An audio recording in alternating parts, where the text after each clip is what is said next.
All right, it's been 7:34. I'm going to open this open the meeting, and for all who are here, this meeting is being recorded. Yeah. Okay. Yeah. This meeting is being recorded. Hey, Jeremiah.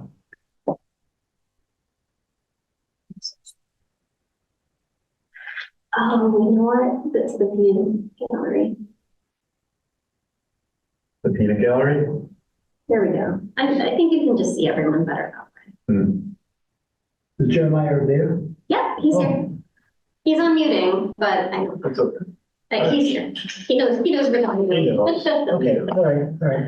I don't know if you want to, well, we don't really have it. I mean, we should wait till the end for emails, updates and stuff, because they're coming, right? Unless you. I don't really have a lot this time around. Well, you know, we, with the three of us, we can do minutes. We can do minutes. Yeah, sure. You want to, I get the motions right here, so I could. oh, yeah, okay, because I had. Jeremiah, just mic test. Are you live? Can you hear us, Jeremiah? Blink once. Exactly. Baby's got a hostage. So yesterday, unannounced, and I went down and Do we have them yet? the head cleaners, we everything out. That old guy in the bullshit. Oh, wait, that's me. Don't you love Zoom? You're like, oh, okay. The worst thing is, you know, I think my wife has one of those. My wife has one of those better cameras. I'm like, no, I'm the old camera. It's too detailed. It makes me look another 20 years older. Everybody.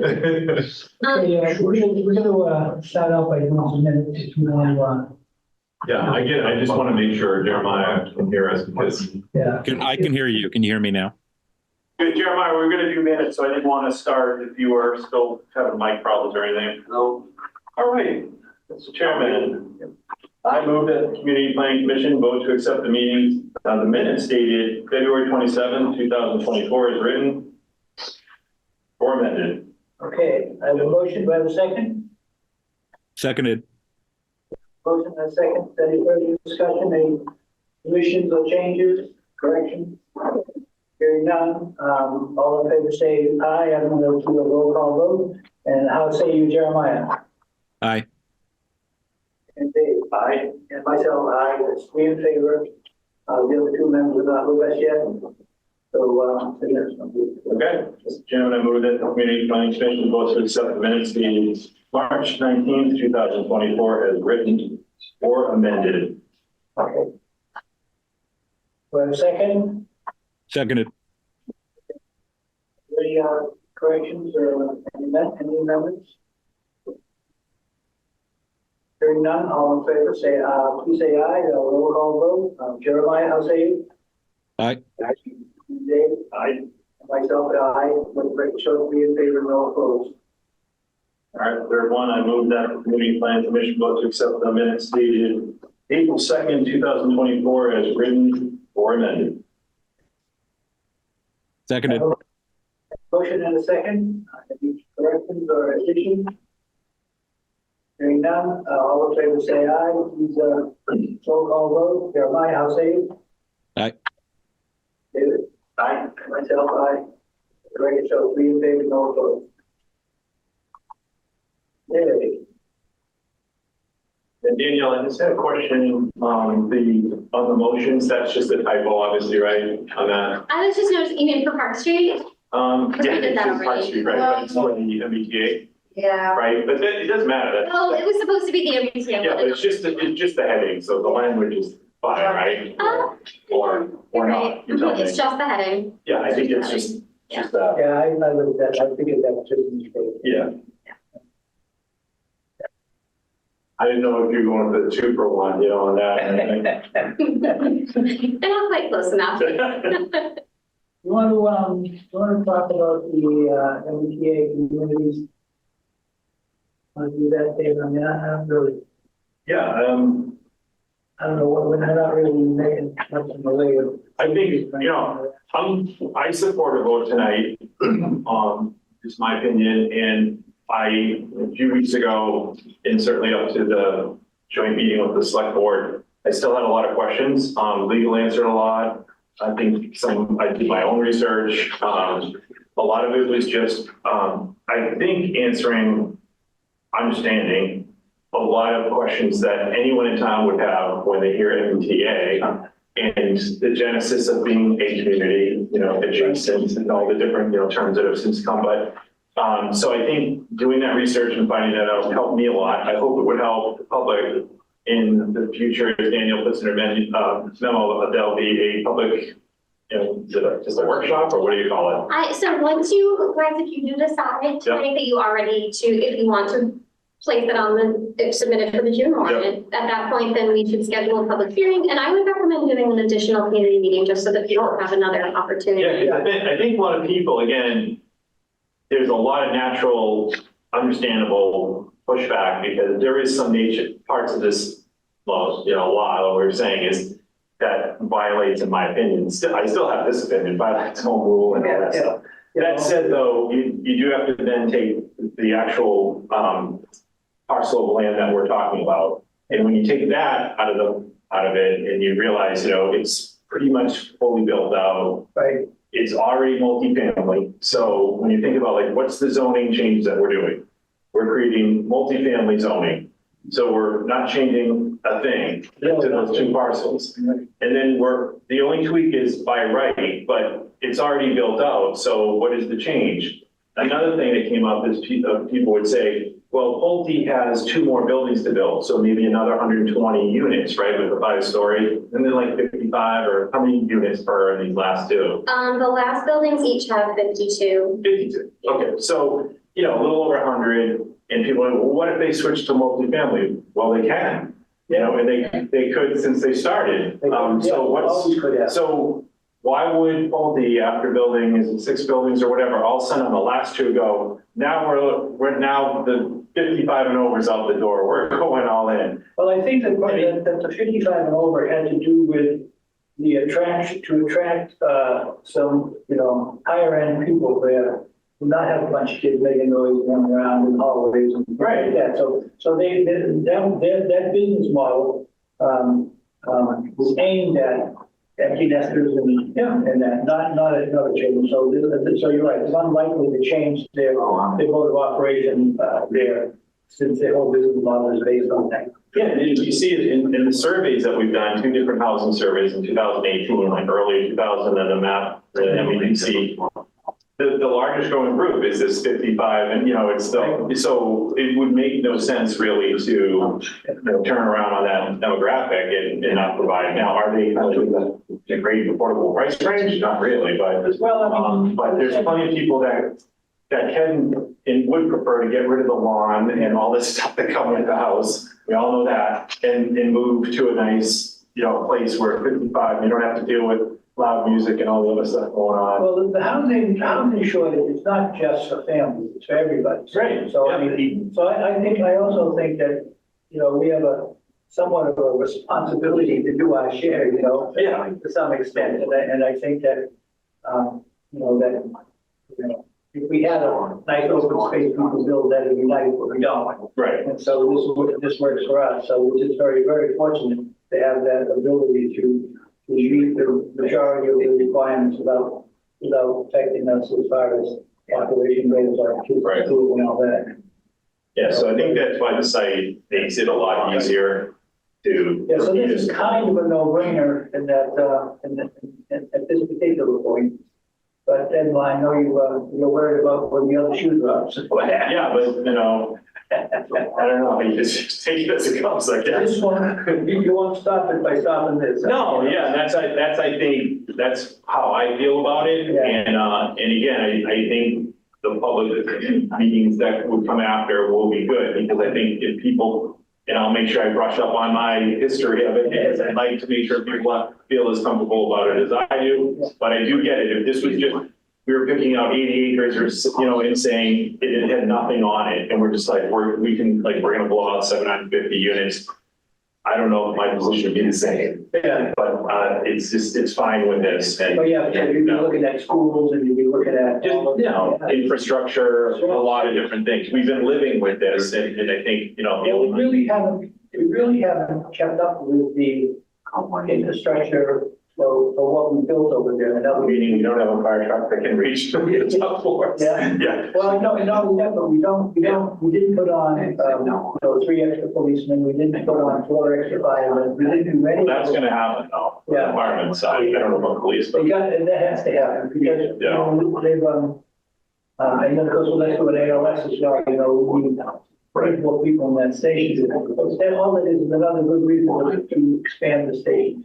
yeah, no, I get that. And it's the only station, so, Yeah. so that may answer. But again, I know other members are coming and, but we should go to, find out what your opinion is, and Jeremiah's is, well, before they, if they want, if we're just trying to, pass time before the 8 o'clock, right? Yeah, well, I didn't know if there was a whole lot to discuss this as far as,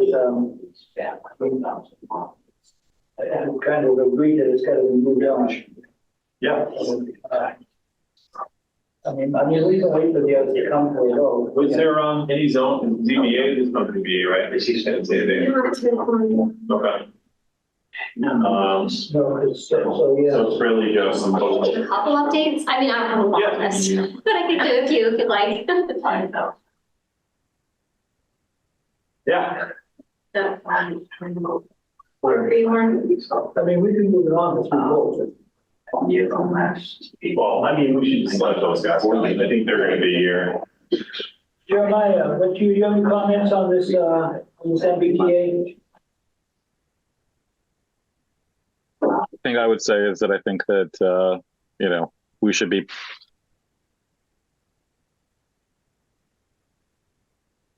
Oh, we lost you, Jeremiah. Oh, jeez.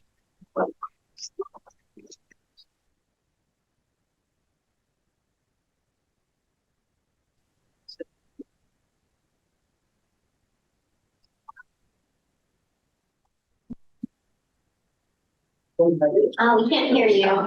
Can you hear us? Now I can. Okay. We heard that. Okay, good.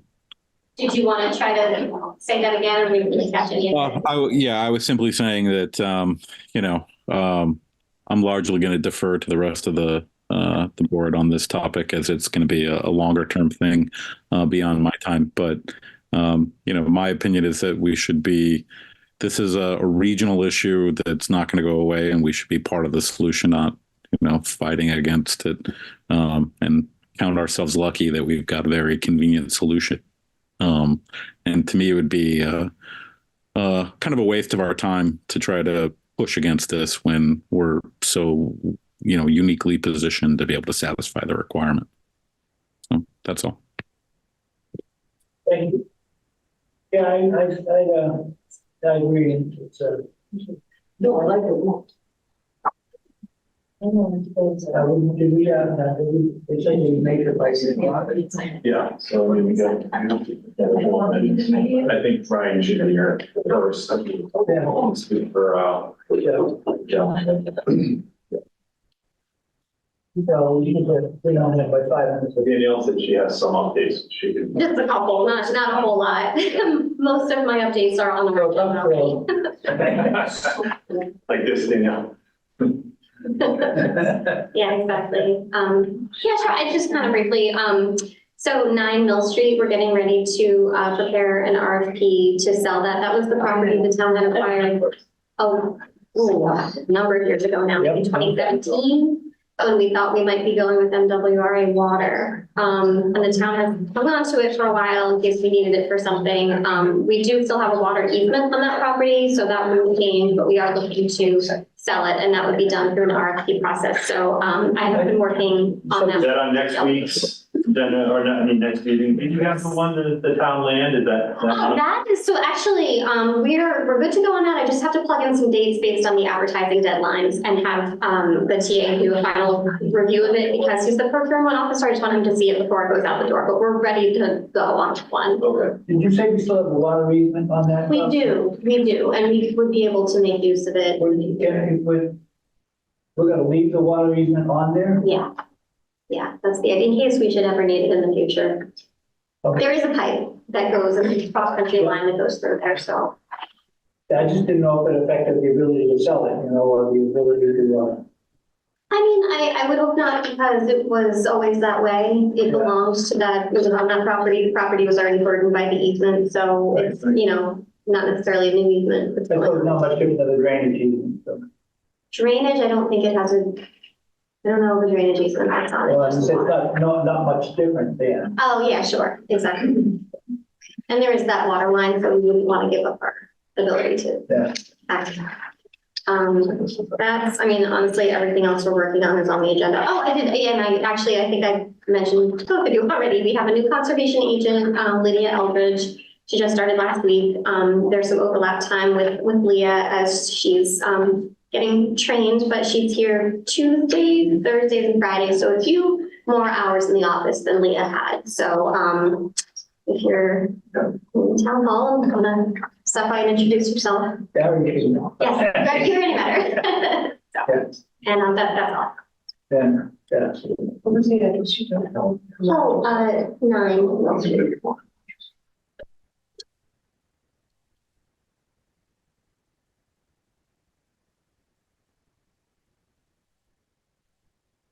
And next agenda, I didn't put it on the, we did try to put it on the agenda, but there's information in next meeting's packet, just a piece of town land they're considering for sale. So just, we'll take a look at that at the next meeting because we still have time to respond.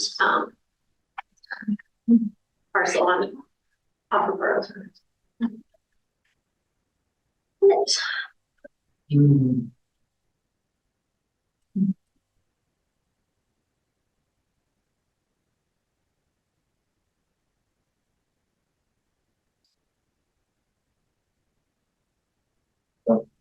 There you go. We already did the meeting minutes, so just wait a day. Can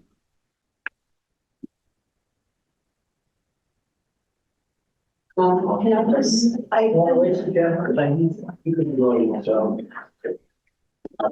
You want me to back some? Yeah. You've got an ETA.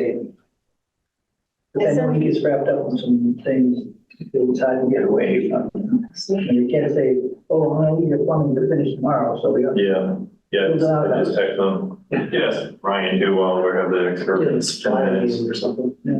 Pardon? Did you say the supplier meeting or something? Yeah, that's where he is, yeah. Yeah. But we were talking about the MEC, everything, and I was wondering what your thoughts were on it. I mean, kind of figured that we might just go move right on with this thing. Yeah, I mean, I think after the last meeting, the part of Danielle, that I don't see real downside. My only comment would be, I think there was a lot of revelation for me between that meeting with the select board and our prior meeting. And the prior meeting got more information, with some exchange that we got over email that really clarified things a lot for me and kind of changed my opinion drastically that it was no longer really a fight worth fighting. My only comment to the select board would be, are we sure that the people of the town have been given ample notice and discussion to reach that conclusion as well? Because I think with the facts out there, I think most reasonable people would come to the same conclusion that this is not a fight worth fighting. You just happen to not really be hurt by this. Yeah, I think that's the most important thing for them to understand is that we're not going to be because we're uniquely positioned to deal with this, that we're not going to get hurt by it. Right. So my only comment would be do we need more time? Is it worth rushing it for this town meeting versus there's no reason why I can't go to the next one and maybe have more time to kind of disseminate the truth about the real impacts to North Reading. In the meantime, instead of risking a loss. I think Danielle can speak to this, but I think there is some rather than wait until the last minute, I think there's some value to us taking care of it front here. So. And I mean, I would only say that our last town meeting prior to us needing to meet the deadline would be October. There's no reason why we can't do it then. I hate waiting till the last opportunity to do something in case, but I understand certainly the need to get out information to people. My recommendation would be, we would have our public hearing, in May, and we would also schedule another community meeting just to get the word out to people and give them another opportunity to ask questions and find out more about it. I can also just put together, I had started a website on this issue, and or just a page on our website, and could just continue filling it in with detailed information, including all of the historic research that, has happened. It's in different pieces here and there, but I can do a more, comprehensive one. It's to you though, whatever you decide. My concern, Ryan, is that if for some reason, the people decide that they don't like this and they don't even know why, and we wait till the drop dead day and we put that home town meeting and we don't get the vote, we have no time to fix it, no time to do the education. So do it now, and then if we do run into it, if we don't run into a problem town meeting, all the better. If we do, we have time to deal with it before the next town meeting, because December or January, End of December would be our. we have that time frame.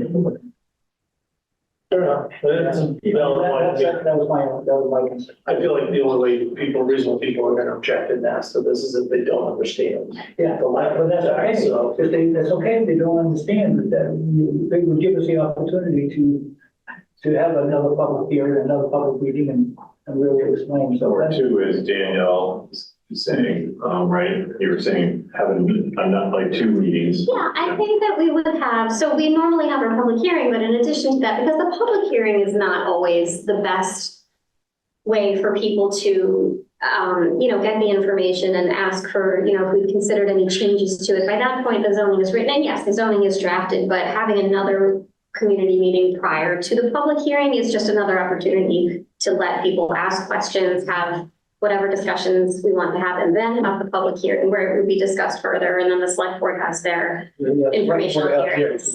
I think the website with the zoning changes and then like frequently asked questions. Yeah, definitely. The answer would be super helpful. Yeah, I think what I'll do is, there is a section on our website, but I think I'll just build it out with all of the more recent information that we discussed, the more recent presentations, and, just have that all out there. And, we can work on ways to get the word out about both meetings, both a public hearing and, the less formal, community meeting. We can do, certainly trying to think of things beyond the transcript that would really get the word out to people.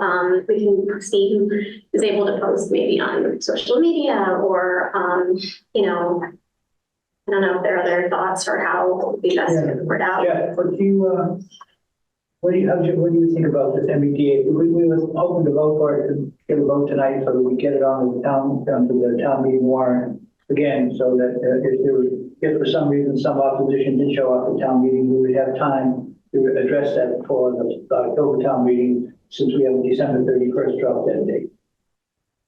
Okay, what happens if we don't meet the drop dead date? At that point, I think the state starts taking action against us. Do we know? No, I don't think we can Well, predict does it exactly what that matter? looks like. Does it matter what changes do we want to make? You know what I mean? When you look at it, like as I said, we're kind of uniquely positioned to deal with this with a minimal amount of pain. So, pushing and trying to push it, it's only going to be the front of the I mean, I'm coming in a little midstream, so I'm sorry I'm late tonight. My thought is, I've been reading a lot of articles and watching different cities and towns, and I understand our situation is quite different. I get that. Mm-hmm. Even though it's different, I still wouldn't want to, if we had time, I just don't think that, like, to rush into this. And I know we're not really, but I understand that. But at this point, well, we got to remember too, on a lot of information in the last few weeks. Things have shifted a little bit in the way we understood things, in the way that, the information came back. So I just look at that as like, well, and in the meeting we had with the select board, I thought some interesting questions came out that the select board had as far as, the property that we're looking at and, what's not built and what the 60 feet and some buildings are not, like all these different things. Because I know that if I was a landowner there, and like say I owned a condo there, 55 plus over there, I would want to be 100% dead to right, like to know that, hey, if this is going to happen, this is either going to affect us in this way or not affect us. I think especially at the Martin's Landing, I mean, they pay a lot of money for those condos. They're beautiful, but they pay a tremendous amount of money for that. I think that that community in itself should have a little more impact than what we've seen so far. I mean, it's going to affect them the most, or maybe not. I don't know, Warren. Yeah, see, I don't think that they're gonna, they have their own business plan and everything, and this doesn't affect their business plan at all. It doesn't tell them they have to do this. It says, this is available if you want it. But then, when David and I talked about this a little while ago, that it's really not in their best interest to change their business plan, and they're highly unlikely to do that. But Mr. Chairman, is their business plan, because I don't know it, is it to complete these last two buildings and then sell the property like a lot of these real estate groups do? Or is it to manage it, continue managing it? That I don't know, and I don't know, maybe Danielle knows. I don't think that Pulte will be involved in the project once it's fully built out, but it belongs to the homeowners. So if the homeowners there don't want to You have change their project, 502 then owners. it's their land, it's their home, so they would be the I ones think to that's- decide. Back to the point of like, Yeah. if after this many years, Pulte hasn't successfully been able to convince the people that we're going to take a different route here, then I feel confident that I don't see that happening. But it's not something that someone on the outside would do to the people who own in Martin's Landing. They are the ones who would control whether they chose to build it out further. You're right, yeah, you're right, I'm getting mixed up, it's really not their control, Pulte's control. So do we think that, in just fairness to the people who live there, and I guess from where I came in on the tail end, you're talking about information and Ryan said, like educating people. And in all fairness, do we think that maybe we should specifically reach out to that community specifically because it's going to affect them? They're the zone, they're the MBTA community proposed site that we're going to choose. I don't know. I mean, in fairness, I mean, I know that if I lived there, I would definitely want that olive branch to say, hey, listen, this is what's going on. We need to, we're going to come out, whatever, how we're going to present it. And I think that would be a very good idea. And I think that if we were to, schedule a public hearing and have another community meeting, I think that what we would want to do, my recommendation would be to send a letter, just send a mailing to all the homeowners there and Within the explain. new zone. Yeah, and just explain we are proposing some zoning changes and to fully explain the reasons for the zoning changes and then, and invite them to attend a public meeting. And also I was mentioning before you walked in that I would be working on just building out a part of our website devoted to this so that it will be easy enough to follow a link and look at the information. Because if you are a homeowner and you saw, my property is being rezoned, you may not quite understand what that meant, but say the town could vote to rezone your property to allow a gas station. That doesn't mean you're going to build a gas station on it. It's your property and you don't want it. So I do think it's important to reach out to the people whose property is mentioned to make sure that they understand what it is that's being proposed. so I think my biggest concern is just to want information, the proper information to getting out to the people it affects the most. That's very important. And I think that, because I can tell you, I've had people come up there and say, oh my God, we're going to have a bus. We're going to get a train today. I'm like, what are you talking about? Like, so here we go, here we go, Facebook, right? So I've heard so much that has nothing to do with what we're talking about. And I just think it's important that those people definitely, we do what we can as a board and elected members to bring a very clear message to the affected. And then, hey, listen, if it's a go, it's a go. But as far as the deadline goes, honestly, until that can be met, like and I'm just speaking for myself, I don't agree with moving forward at all unless I know that that's been accomplished and these people very well, they understand what is happening.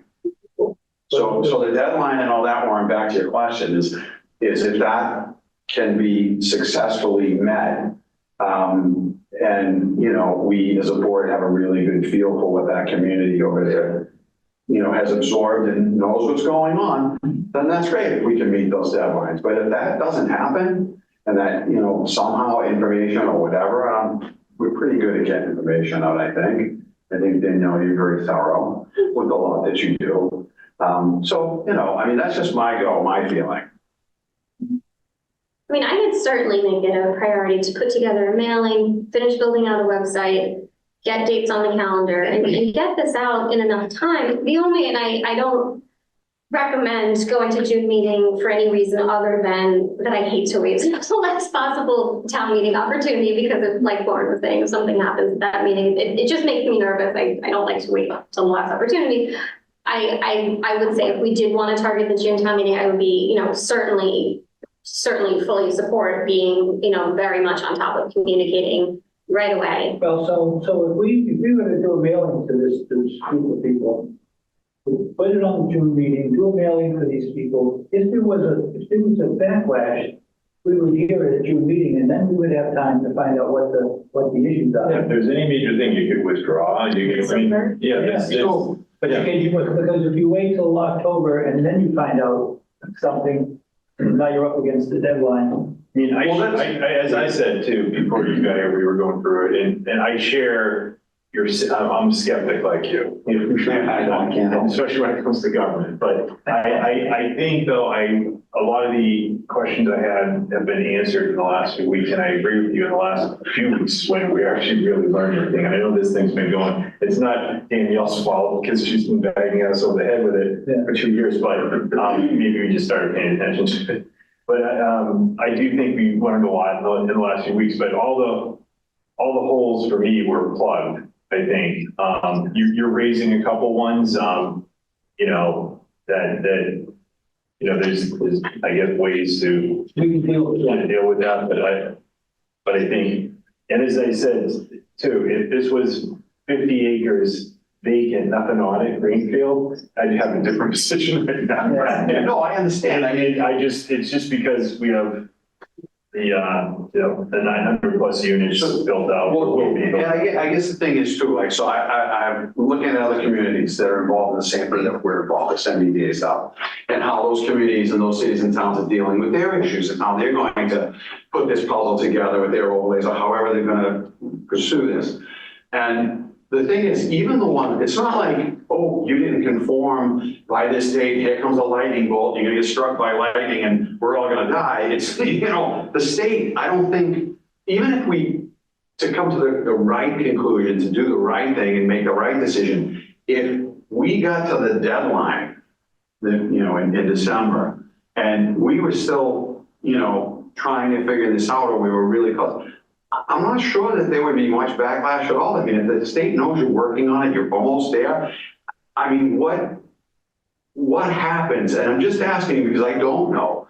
So if the day comes, Warren, if the day comes and we have been working on it now that we have a much better bite on this thing, and we can kind of just sift through it and work our way through it for the people and figure this out. If we don't meet that absolute deadline of the 30th? December 31st. Okay. Like, I understand what you're saying. right, so I'm not sure that that's to be feared that greatly, that's what I'm saying. Let me just, there's one thing you might not have thought about, and that is that when they finally do understand it and realize that this is the plan, Johnson, and everything, they'll be a little miffed with us for having dragged our feet and not done it in the time frame. Because they'll say, why didn't you drag your feet? Well, I don't think, Warren, no disrespect, I don't think we're dragging our feet. I mean, we talked about this a lot. Yeah. And I mean, honestly, Danielle, we put this on the agenda from now till every single time we meet. That's right. I'm totally on board with it. I want to make sure that we get it right. That's all I'm saying. I don't want to rush into things. Okay. There are other cities and towns that are in the middle of soup and they're trying to sift through things.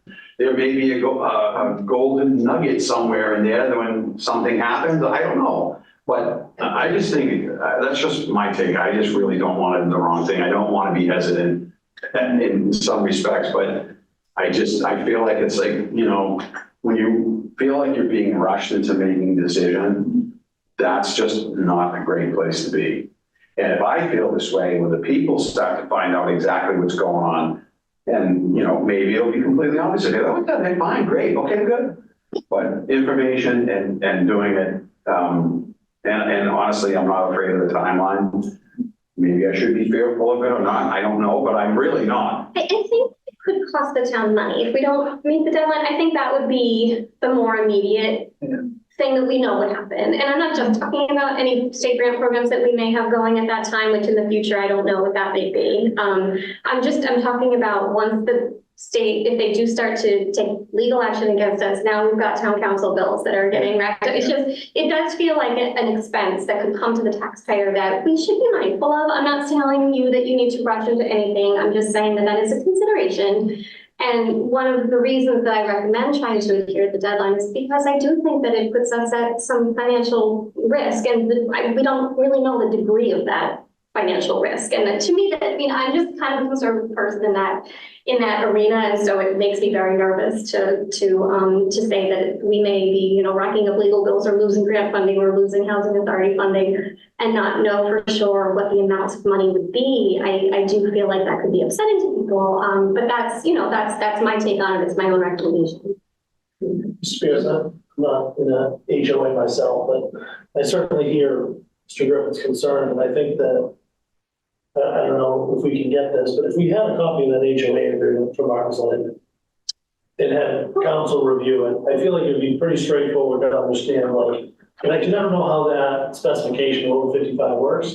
My sense is if I'm buying a condo in over 55 community, that association would have to approve changing the bylaws of that community, probably by majority or supermajority, to ever do anything but over 55. Like, there's people who bought in under that pretense. So I'd imagine that agreement, and I don't know this for a fact, maybe we can have someone review it, is going to stipulate that it stays that way. Yeah. And if they've even contemplated the idea that a bunch of retirees or over 55s would want to move in the community, and then maybe someday make it not that, then I'm sure it's not an easy task to achieve, right? You got to get 400, 500 different stakeholders to all decide, yeah, we don't want this to be our over 55 community anymore. Like, they moved there for a reason. It's not, I can't imagine that's gonna happen. So I think we can get that information, hopefully, and disseminate that and allay those concerns. I'm curious, that's a valid one that you have? I'm curious what your other ones are, what your other concerns are, aside from the two impacted properties, right? That's the primary with Pulte, right? Do you have concerns with the other one as well? So, It's a rental, so I think They don't think it was ad units, right? They could go up. Right, so I mean, honestly, I just look at the whole picture and I look at, okay, so, you know, I just look at it as if I was an owner there and there was a zoning change there. That's enough in itself to say, oh, wait, maybe this could change. How about, I hear your concern, and I kind of agree with it too, but I'm wondering how we deal with it and still maintain everything. So would it be acceptable if we were to do a mailing to that group and to put this on the June meeting, but do a mailing in a hearing, in a public hearing, a public meeting, so that if they did decide it wasn't something, they could show up and ask the town meeting and move it on to the next town meeting while we go through it. But if they're not against it, then we would beat the deadline, we would have, the space the room to move. You know, mailings are wonderful and we should do them, but also nothing gets a resident's attention like seeing something on the warrant also. So that is probably the best way to get both of those things. If something is going to be on the warrant, people will make it their business to look at our information, come to our meetings, call us, ask questions. I do think that's an important means of outreach to the community. They get a warrant and they see this is interesting. Yeah, your concerns are valid, and you may find if you start talking to them that a lot of them have already read the transcript and already know that this is going on. that some of this is going on, and there might not be that many uneducated people out there, so. I actually, was at an event over at Martin's Landing. And I mean, it wasn't a large crowd, it was just some friends and there were about 40 people over there. And 40 residents. And not one of them out of the 40 that I sampled knew anything I was talking about. I didn't talk to all 40 specifically, so that's unfair, but I did talk to the groups, group of 6, group of 3, whatever, just in conversation and things like that throughout the day. And not one of them knew a word about MBTA. They had no clue. Well, we should reach out to them. We absolutely should reach out to them. Yeah. And I think we've seen in past town meetings, as the Martin's Landing community has grown, those residents have been very vocal at town meeting. They've attended town meeting. They've had a very big presence. And so they're a very important voting bloc here in town. We absolutely should be communicating. Yeah, we need to protect them and just to give them the information. Will you share that each one? Sorry, I'm screwing with that, I apologize. Will you share that each one? We may already have it. I can look and it's probably recorded. It wouldn't be hard for me to get that. Yeah.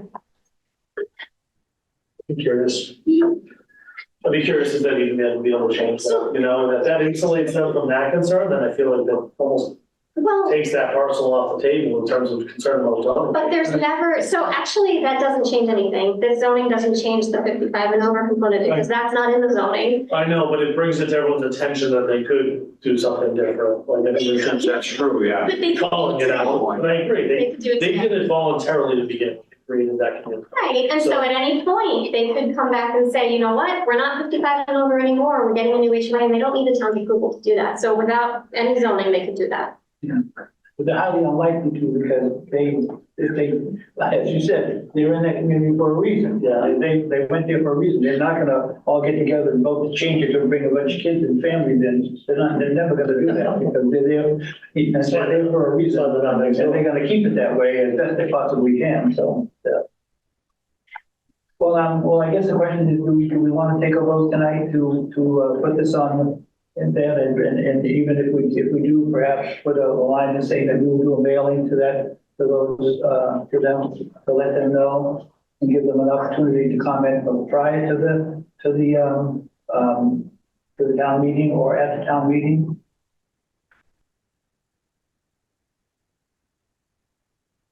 I think the key is the public outreach, so that's to answer the question, I'd say, yeah, and there needs to be plenty of public outreach. And then, if anything, that's gonna make the June meeting go more smoothly as it relates to these articles, so, I mean, to me, it makes sense. Yeah, send everybody over there a letter explaining this.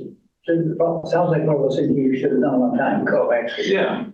I will say we weren't entirely sure which direction the zoning was going to take for a while. We've been learning every week. We have, and I think we talked about doing community meetings even last year, but we wanted to do our text review with the state and to make sure that the state would accept our proposal before we started reaching out to the community to say, this is what we're doing, everyone, so that we wouldn't have to go back and say, actually, we had to change it because the state told us to. Now that we know that the state will approve with what we proposed, now I think it's a really good time to be talking to people about it. Yeah.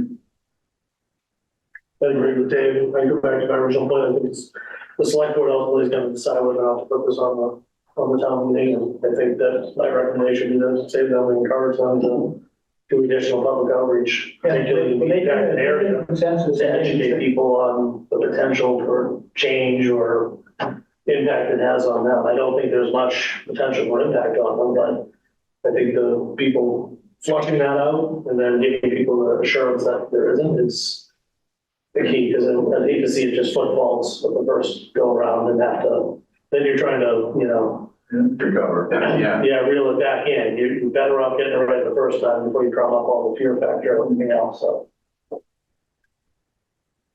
I think the select board had a consensus they were in favor of it, so.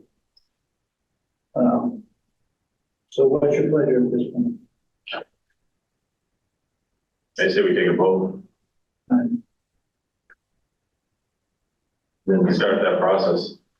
Yeah, Brian? Okay. Jeremiah, what's your consensus there? Would you agree we should take a vote and move this along? Yeah, I definitely agree. All right, respectfully, Jeff, I appreciate. I think we'll, can we do a mailing? Is it something? Absolutely, yeah, absolutely, we should do a mailing. We should agree on dates so that we can put in the mailing the next public meetings, and, you know, a public meeting and a public hearing would be my recommendation, and just put it right in there and say, here's a link to information, here's a synopsis of what we're proposing, and this will be discussed at the following 2 dates. We do that, and we don't get that this all here. I'm sorry, no, but I think that, we should agree on when we want those meetings to be so that we can quickly start notifying people of that. Yeah. But no, I think the only vote you would want to take if you do choose to vote tonight would be to recommend, to submit it for the warrant. Yeah. Okay, Ryan, you have a motion there? So, Mr. Chairman, I move the Community Planning Commission vote to support the proposed warrant article regarding 3A MBTA community zoning, that the article be forwarded to the select board for inclusion in the June 2024 town meeting warrant.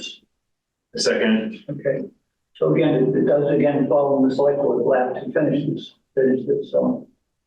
Okay, all those in favor, I'm gonna do a roll call vote. Jeremiah, how say you? Aye. Ryan? Aye. Dave? Aye. Jeff? No. Myself, aye. Director Cho, 4 in favor, 1 opposed. Okay, so next, you want to talk about dates? Why don't we talk about dates? Let's start with town meeting, which is June 10th. The public hearing, I would recommend doing it sometime in May. Either our first or second meeting in May, we would have time to advertise for either one. We should get it to the newspaper, you know, we like to have 4 weeks in advance, so they have enough time to print. As far as a mailing goes, that's something that we obviously have all the information for everybody in those buildings, so we can send it to them. Mm-hmm. Now, obviously, I think Martin Landing is most important because those are actually owners as opposed to renters in the other buildings who really aren't going to, don't have a say in what happens there. So we could notify them. Well, I don't know, you know, how would you call that? I mean, because Martin Landing is all owners. Right, so it's easy enough to pull an abutter list of all the residents of Martin's Landing. We could probably pull together a list of all the residents of Edgewood, if that's what we choose to do, or we can communicate to Edgewood's management and they can send something to tenants. I think the management is the ones who would make a decision on that and let them notify people because they would come to us and say, what are you doing talking to the people renting about our zoning? You know, I think there's no notice requirement for zoning anyway, so all of this is a courtesy notice, so we're allowed to, and we're allowed to notify anyone, you know, everyone. Okay. I don't think they would criticize that, but I think it may be more efficient to ask the management to pass it along to All the. right, so let's do that. Let's notice the Martin Landing people and we'll notice the management of Edgewood and everything, and make sure that they all know and they understand. So should there be any objection to it, they could go to town meeting and state their case if they don't understand it, if there's anything further. And then, what meeting date? For dates, we could do the public meeting, the public hearing, we could do May 7th or 21st.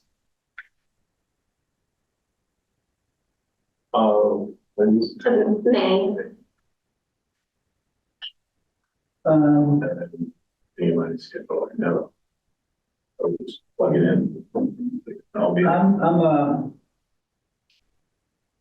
I'm going to say 21st. Okay. And the reason I'm going to say 21st is because I'd like to get all those mailings out and give us an opportunity to hear back from the people if they have the issues and develop some kind of responses to the issues, to the responses that we get. Sure. Okay, so why don't we? So we give them more time to respond and give us time to answer those questions, you know, so that the public hearing will go smoothly. So. Okay, if that date works for everyone, May 21st, we'll advertise that public hearing. Yep. And I would recommend doing the community meeting about it at some point prior to that. So we could choose May 7th, which would be a regular meeting date, or we could choose an in-between date to be sure there's nothing else on our agenda. We could do May 14th. I would say probably not having anything else on for the first meeting, not having anything else on the agenda would probably be good. We'll just give them our undivided attention to this, and give them an opportunity to really, for us to really, them to dig in if they want to dig in, for us to, explain this to them, because it does take a little while to understand the nuances of this whole attempt by the state. So I think, I think having nothing else on the agenda for that would be a good idea. All right, in that case, the free nights would be, we could do April 30th. We could do May 14th. Those are 2 Tuesdays. May 14th. May 14th, so, okay, so that'd be 1 week before. And does anybody have any objection to that date? All right. Okay, great. Yeah, we'll keep it together. So once we start giving them information, they don't have to wait 2 weeks to find out any answers to their questions. We can move it right along and give them as much information as they need to let them know. So, Okay, I'll get started on letters and notices for those 2 dates and with getting all the info on the website. okay. Okay. Well, being well past 8 o'clock. Apologize for all making you wait. But, this is one of those things. So, Lucas Navigator Open Space Residential Development Special Permit, 7 South Street, 249 Havel Street. Oh, yes, okay. But that's in. My favorite on PowerPoint. I can introduce Julian here, John Bobrecht, the petitioner in connection with this OSRD for Havel Street, Clark. I wrote a few general comments I know that I received just this evening, so I wasn't able to really integrate them into anything, but I got a comment that whether or not we had done the pre-submission application, as you know, John had come in a few times relative to that and shown you plans and then developed them. So just, of course we did. We met that pre-subdivision submittal. We also went back and did a deep dive into the yield plan. I mean, I truly believe the yield plan as it stood, regardless of the proximity to the vernal pool, actually would be permitted because of the fact that the existing improvement plan, which was approved by the Conservation Commission, continues to be extended as a viable plan to allow the extension of those 2 rights of way. And when there's an approval relative to a street, it doesn't matter if the use is, abutting those streets. It just matters that you've got the streets approved. The orders of condition don't depend on what your use is adjacent to the roadways. They simply depend on that you're permitting the roadways and what those dynamics are, and what did I give you the wrong? No, that's the wrong. It's, what did you put on? This is the April 4th one, not this one. But out of respect for the board and what you had asked, to be more cognizant of the fact that, we didn't want to have to rely on maybe what the Conservation Commission would do or wouldn't do, because there is no strict prohibition against building within the 100 foot to the vernal pool. There's absolutely none. There's a strict prohibition for 12 feet, and then it's a discretionary right vested in the board. I mean, that's a greater right because the board doesn't even retain that for beyond the 12. But again, notwithstanding any of that, we went back and revised the yield plan so that we only were within the vernal pool setback to the extent already approved by the board. I apologize, by the Conservation Commission. Yes, there you go. So we pulled out those different components. So basically, when we did that, we had to create, we had to modify somewhat the street, and we ended up getting 25 lots on the yield plan because we really hadn't pushed out the street, basically. So you can go to the next slide. So the yield plan review, I thought the best way to do it was going to be to really kind of break it down. Okay, let's talk about it in 2 different ways. Let's talk about the streets, then let's talk about the lots. So this particular slide just says yield plan review roadway assessment. So we're developing a conventional plan. It's a subdivision roadways. We're going to use in part DCR rights of way. So for the wetland approval, the DEP approved the wetland filling and replication of roadway construction within that where we're using the vernal, I apologize, DCR roadways. We do have one road that actually crosses a wetland. And again, any crossing of a wetland is considered a limited project. That particular crossing would be approved because it is not a vernal pool. It is a crossing of a wetland and they are permitted. And you just have to maintain the crossing in a certain way and then replicate. So that's the one roadway that you see the first portion of a Y. The second portion of the Y from Haverhill Street, which is Amber Road, we actually show a cul-de-sac instead of going all the way out to Amber Road, which was what was approved by the Conservation Commission, to go all the way out to Haverhill. The reason why you see that little square with the roadway that bends and you see how the cul-de-sac turns, the reason I did that is because there's about 40 square feet in the 75-foot buffer to the vernal pool. So we wanted to show you, while we truly believe that it is reasonable to assume that the Conservation Commission and the DEP would in fact not disapprove it, I can easily bend that cul-de-sac to take it out of the vernal pool area so that the roadway lies exactly as it had in the approval. That approval was issued originally in 2011. It has been extended through 2026, and that copy of that extension was in your submittal that I had given to you last week.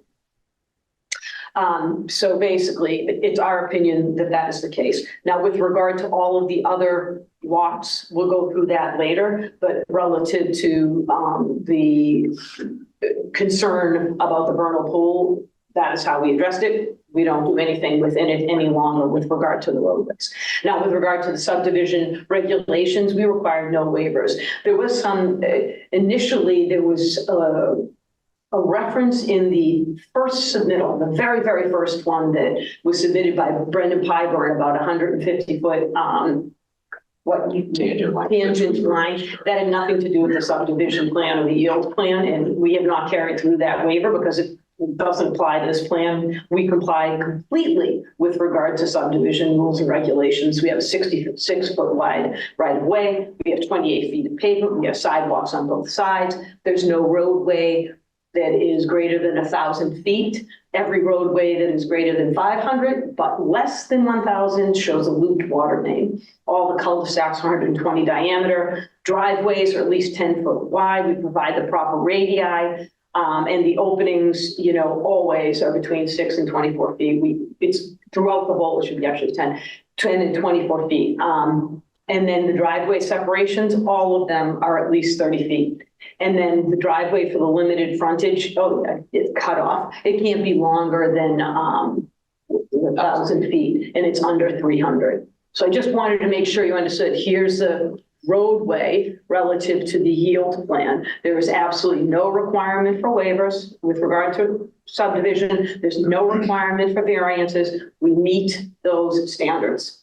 And it is my opinion that it would be reasonable to assume that all of these changes, any change to the development based on just the DCR roadways would in fact be approvable. Can you go to the next one? But can I just ask? Oh, please, I apologize. Can you go back? So back to wetland approval law. So you're agreeing that the superseding order, the 2011, the extension itself too, they have specific notes in them that say, this approval is just for this plan. You change that plan and it's not approved. So you do understand, you don't have approvals. You have an approval of a previous plan, you know, that has Amber Road in it, and it has that cut through some of the vernal pools. Reminder too, it's 2011. You make a change, you get the new regulations that are in play. The vernal pool regulations are very different than 2011. They've been done up to 125 feet on habitat. So I just warn you that using that language that it's approved, it's not approved. What the previous plan was approved. This is not approved. So we have to make that leap. I'm just like what you're asking the board here. Right. You have to make the leap that whether it's the yield or it's the proposed, neither of those are approved.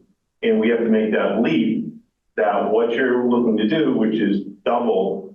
So what it was like 10,000 square feet is what it took out at the top there at the north where it crossed over Amber. You can put up your plan there wherever it was. This is in the original plan. So what you're showing is your yield. I'm talking about the actual plan that goes with this. So that northern incursion into Amber Road was about 10,000 square feet. The one that you're proposing down south, which is the driveway, the fire department's return road and all that, is double that. So you're gonna propose a 2x incursion into a vernal pool zone. So now we're talking about something totally different. Well, Well, we have to separate them though. We have to separate, but what I'm saying is, I'm talking about what you're proposing to the board here is, we have to make those jumps. So let's just stick with yield. Yeah, So exactly. yield- That's easy. I just wanted to disabuse though of the point that you're approved to do that. Like, you're not approved to do that, but you did kind of add a point and you feel reasonable that you could get approval. That's more fair. I take you at your word. If you feel you could get approval, I'm not the one to say you can't. I was just making sure the public understands you're not really approved to do the things. This yield plan is not approved. However, the plan above, that's why I included it, the plan above is approved. And I have to tell you that if I went back to DEP and I had this plan and my change with regard to the areas of incursion, i.e. the vernal pool, Yep. and coming in and actually not going out to Haverhill Street, they would in fact approve it because all I would be doing is moving my cul-de-sac, either that or leaving it. And all they care about is, am I damaging the wetland? Is my change a further incursion? Is my change going to harm or otherwise affect the wetland? And that's what they're going to look relative to the vernal pool. Because there's so many, so if we break it down, when we have to, right? So we break it down into the vernal pool issue. I am 100% confident that that would be approved again. I have absolutely no doubt. Right. It is a roadway. It would not be reasonable to change, because the reason why you're entitled to rely on past is because it would otherwise affect essentially a taking. So I am very confident that the way the roadway lies relative to the vernal pool would in fact continue. If I were to choose to do the subdivision roadway and I were to choose to do the conventional, I would have to go back and get another, and I would do an amendment, by the way, to the notice of intent to add that additional road that this, I don't know what direction that is, the first portion of the Y, because I do actually have another wetland filling. I would have to go back for that. Every other incursion doesn't exist. Right, I agree with you. I'm just trying to, there's a big difference between wetlands and vernal pools. One is supposed to be wet, the other is actually supposed to be dry for about 10 months. So changes, that's why they're more sensitive to vernal pool areas, because changes to the geography around there and building berms and building roads and water starts to head down there. And so then in no time at all, you don't have a vernal pool. You have a wetland, you ruin those species and whatever. So I'm just saying, when you're so sure of yourself of those crossings and those incursions into those areas, and yet you're going to be going into the now 2024 rules on vernal pools, which they changed about was it one of you guys know? But I'm not, so let's make it. How can you explain that to me? I'm all over. So this is one plan, so we can't, Yep. So with regard to this, I don't have to deal with that. I literally go back to DEP because DEP is superseding I order. understand that. This will be Right, I approved. don't want to get mixed up with Yeah, so that's- opposed and yield. That's what I mean. So Okay, that fine. we will talk when we talk about the OSRD, because I have that posted, and we'll go through that. Okay. Because that, we have absolutely no incursion into the vernal pool. We maintain the 100-foot buffer for all aspects, everything. The one we have? Yes, you do. I'll show it. One thing we noticed, so I finally emailed Jill to say, I can't find the 100-foot buffer line. And she said it's teal and it's dashed. And I had looked at it 100 times and I didn't see it, well, but I saw it, but it stops right at the driveway. It doesn't go around, so. The vernal pool doesn't get it. The vernal pool doesn't get impacted. The buffer we preserve. No, on this, we're 100% staying away from it. Making Right, the that's what I saw. I saw that you stayed away from open it. space. We have the driveway to the multis. That Is it within the vernal pool? 100 feet.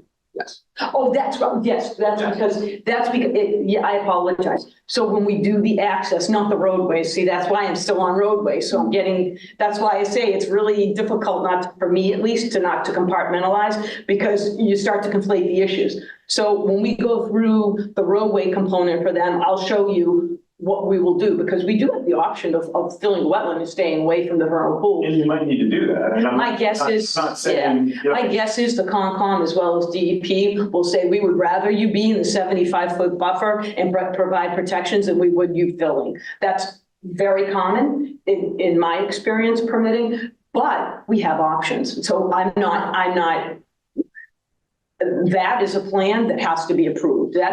This is something totally different. This is something that this yield plan, you have to approve because you have to say, okay, in our reasonable estimation, we believe that this truly would actually be an approvable plan. And our point is, as shown from the improvement plan, the original one, that the DEP has reviewed and accepted extensions, because extensions aren't necessarily automatic. The DEP has to say, no, yes. this one's quite amazing how long it's gone. Like normally it's 322 and this one's Yes. gone on 40 years or something like that. It has gone on for a very long time, but DEP has in fact said yes. So that's why I'm pretty confident relative to that one aspect of the yield plan, just the roads. So with regard to this, yes, I believe that this is more than reasonable and is a plan that could and would, in my opinion, be approvable. And obviously for subdivision rules and regulations, it is. Okay, you want to go to the next? I apologize, Ms. Rutherford. No, Any thank other you. That, you know, just to get your position on it, but I thank you for letting me clarify stuff. No, I appreciate it. All my things got crazy. No, it looks like that, yeah. Yeah, I don't know why. Okay, so the first one, so this is now I'm going to look at the lots. So this is the conventional plan, first Board of Health. As you know, anytime you're where a wetland is, you have to be 75 feet under your local regs for septic system, and all the homes shown on the yield plan are 75 feet away. They always are. Then the next little blurb says conventional, each lot complies with all of the following. I can't believe, so the first line item says every single solitary lot is at least 12 feet away from any BBW. And then the next one says every lot structures any disturbance is outside of the 100-foot vernal pool, no disturb. So we maintain the 100-foot to the vernal pool for no disturbance. We maintain 12 from all wetlands, no disturbance. We maintain less than 22% of any impervious materials being within the buffers on each of those lots. We maintain less than 75% alteration of the buffer. And we have, as I said, 75-foot separation. So if we go down to, it's really weird how this is doing it on her computer because it doesn't show like that on mine. If we go down to the next series, I literally detailed for you how we comply with the disturbance and impervious. So the first, I apologize because it's shown differently and I don't know why it's popping differently. So the first line is all of the total area of each of the lots that has buffer. So for example, lot 1 has 17,670 square feet.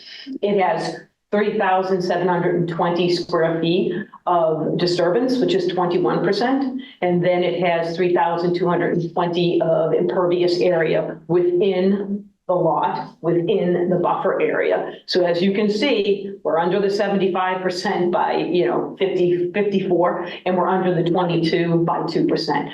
Every single lot meets that definition and every single lot complies. And I'm not going to go through each number. Yeah, you can see them, but I wanted to explain because for some reason, when it loads up on Danielle's, it doesn't look right. So that's with regard to compliance for conservation, because again, I knew this was very important to the board. And then Mr. Rudolph, if you look, you can remember when we had the first series of lots and we had a lot that was within the, buffer to the vernal pool, 100 foot, and there's the teal line, and you can see everything's outside of the. That one we looked at, and our only comment on that was just, since it is a paper plan, it's fine, but like realistically, to construct that, you would be within the resource area, obviously for the 2 houses and the 1 septic field, but it's an on paper exercise, so I'm cool to accept that. that particular issue. I understand. Yeah. And then for zoning, I just went through it. We have a zoning table. Every single solitary lot in here has 160 feet of frontage. Every lot is at least 40,000 square feet. Every lot meets the 25-foot side setback, the 40-foot front setback, and the 50 rear setback, every one. And we've drawn, what Brendan did was actually draw that, an envelope to show you that we comply with that zoning aspect. Can I just ask a Yes. question more, if that's okay with you? So is this in response to, so pretty late today, we got a memo from our old and new conservation agents together, and the feedback overall was the entryway roadway would be fine as it was in the 2011 plan, it's similar enough. But they did want to see the analysis of impervious area and disturbed buffer area for every single lot, because they felt that without that, there was no real basis in reality for that yield plan. They would need to know those things, because otherwise the Conservation Commission truly would not be in a position to really approve that. And so is that in response to that request? Believe it or not, Brendan and I had gone through this exercise for the previous hearing. So I asked Brendan just to give me what he had already done. So that's why I had it so fast. And they need to comply, because I didn't have. Oh, yeah, we actually reviewed this to ensure it complied. The only reason it hadn't before was because, pardon me, when I had seen that the roadway had, incurred into the vernal pool, and that the bylaw doesn't specifically prohibit, that's why. But once this board asked me, out of respect for the board, I'm immediately going to move it out. I'm not going to do it. I'm going to show you that I can do it without that.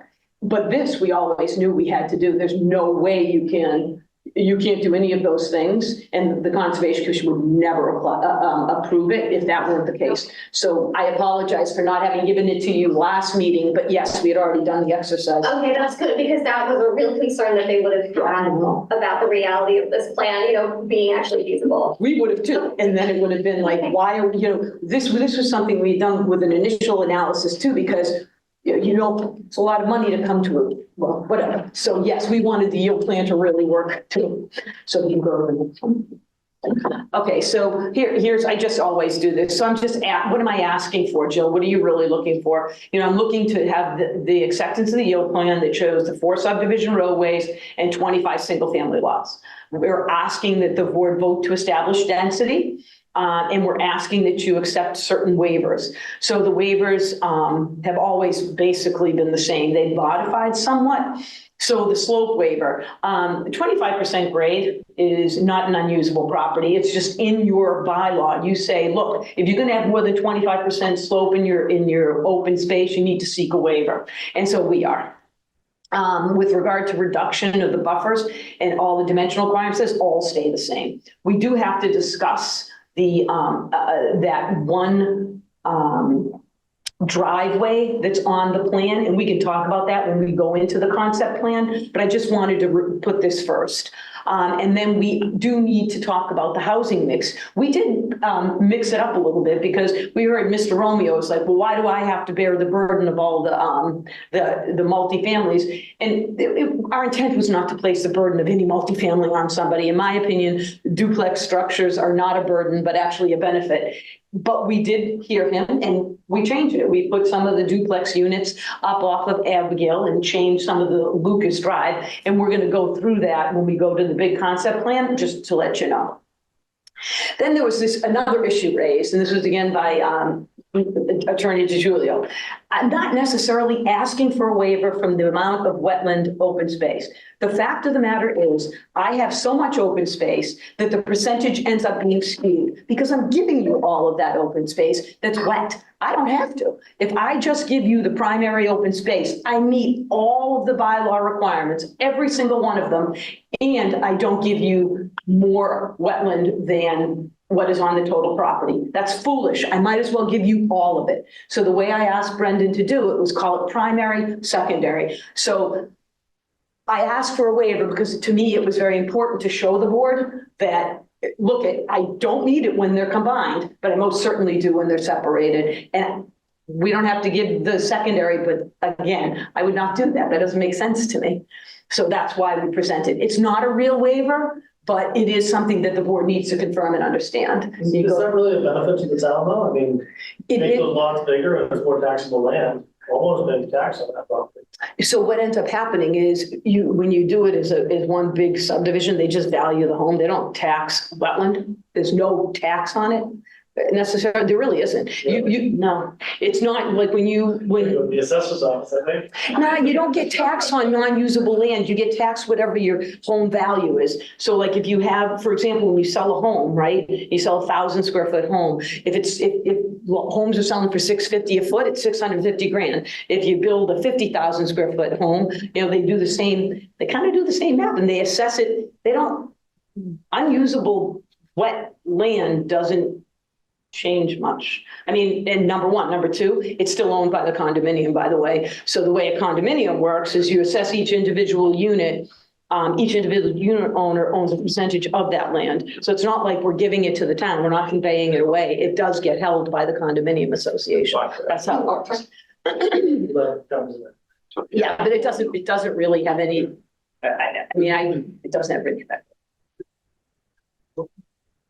Okay, so I just went through the open space. We don't have to, I just put it up here. I just am telling you what it is because we did have an increase or change in the open space when we did the new yield plan to avoid it. I mean, the new concept plan. So basically, same thing, property has 1.3 million square feet. The upland is one, you see the upland percentage. The primary open space is 717, it's 51%.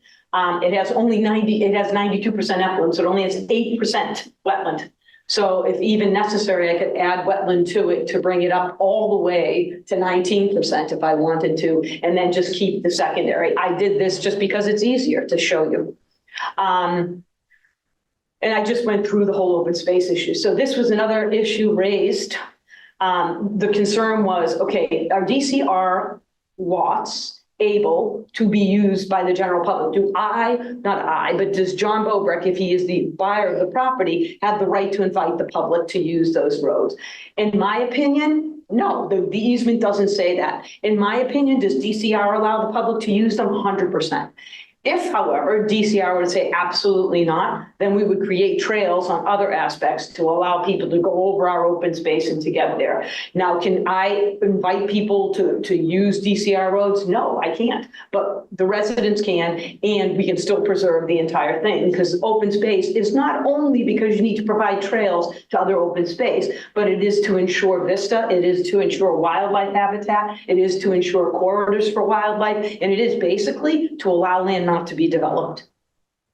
And to allow for passive recreation for all. We would never restrict or prohibit people from using those spaces. And that will be in the condominium rules and regulations, as well as I assume any decision that this board would make.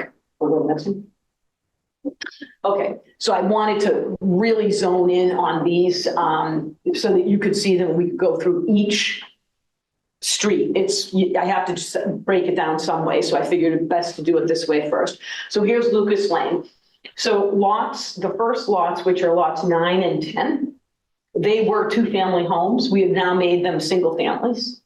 So those both are single family homes. Lot 11 and 12 are duplexes still, they are.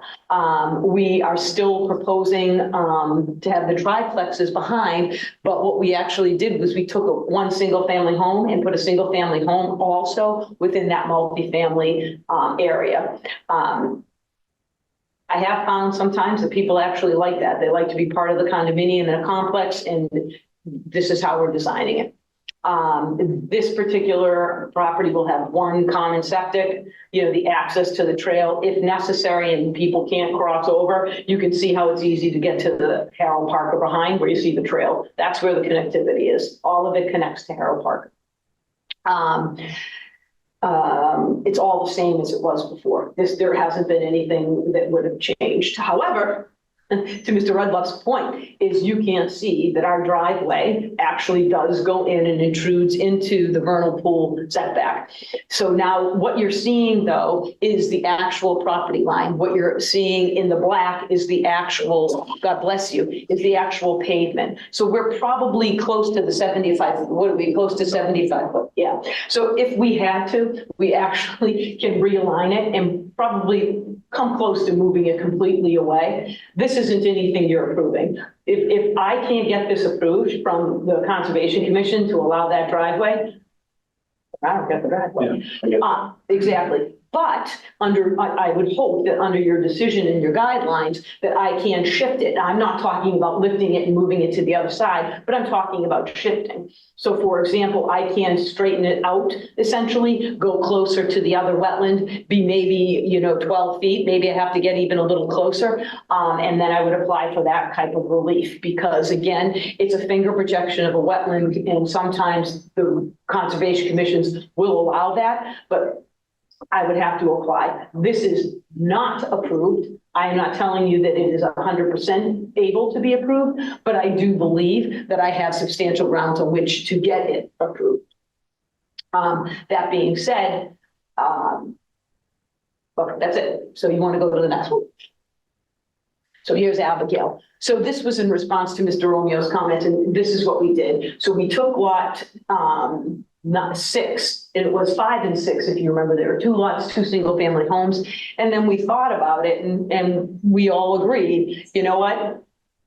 Let's move a couple of these 2 families back here and let's make this more of a multi because that's the whole intent of the OSRD is to do this and they're nestled. So these lots, these particular homes, as are the multi-families, and in our opinion, the other 2 family, which we'll go back to in a second, are nestled. So this, if you remember, Mr. Rudloff, I think you brought it up, and I think it was brought up also by one of the abutters, that the intent for the OSRD and allowing the multifamilies and allowing a different situation relative to single-family homes is when you actually can provide a buffer so that you're on the interior versus the exterior so that to the public at large, you aren't showing an impact. So this is what it is. All of the other lots. Single dwellings, I think. Pardon? The single family dwelling existing, I think is what's in the. Yep, yes, exactly. You're supposed to provide the Yep. buffers to it. So this is, I don't know how far away it is.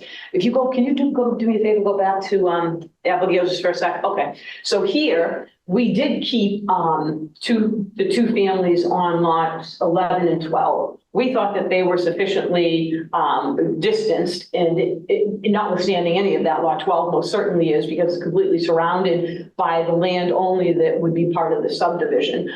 We believe that lot 11, excuse me, God bless you. We believe that lot 11 is sufficiently distanced, but again, that's for the board to discuss and to let us know how you feel. I just wanted to go back to that because I did want to point out that those 2 still remain in that area, but there is rationale for that versus lots 8 and 10, 9 and 10. Keep going. We'll go there. Is that it? You're done. Yep. Oh my gosh, brought your hobby. So if you have questions, if you want us to go through another slide, if you want to see the concept plan, we do have one large version of it too together, if that's something the board would like.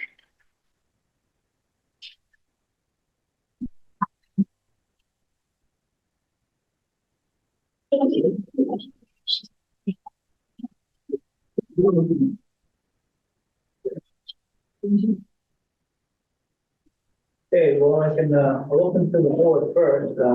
One quick comment. You said you needed to do a limited project in the areas where you filled where we had to do repair for the road from what was done before. How many limited projects? You got? Question? God bless you. Question?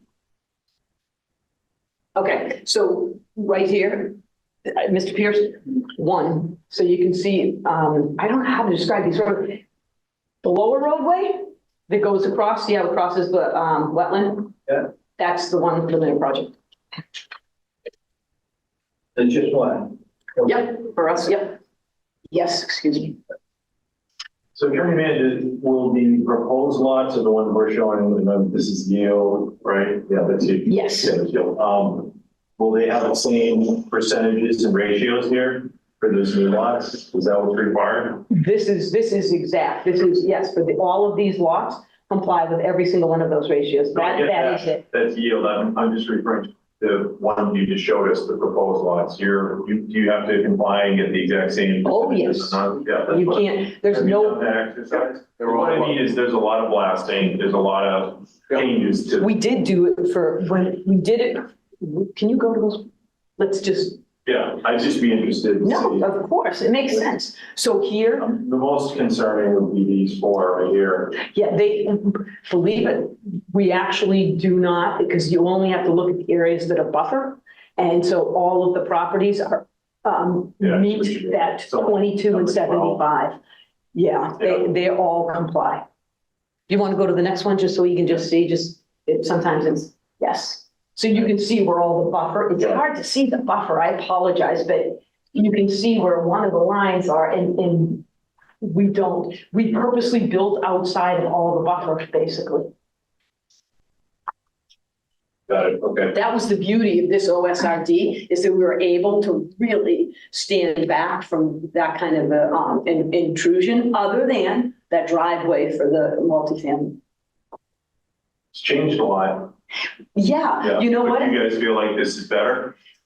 I do. I mean, I hope the board does too. I mean, you know what, when we first submitted, we submitted a plan that we really liked, but we figured throughout the project that it was going to have to be massaged and was really going to have to grow.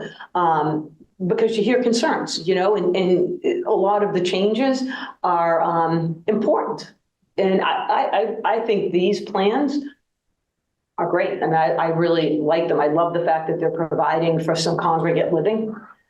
It's something that we need, and it's something that, you know, we've moved away from in the recent, 2 decades.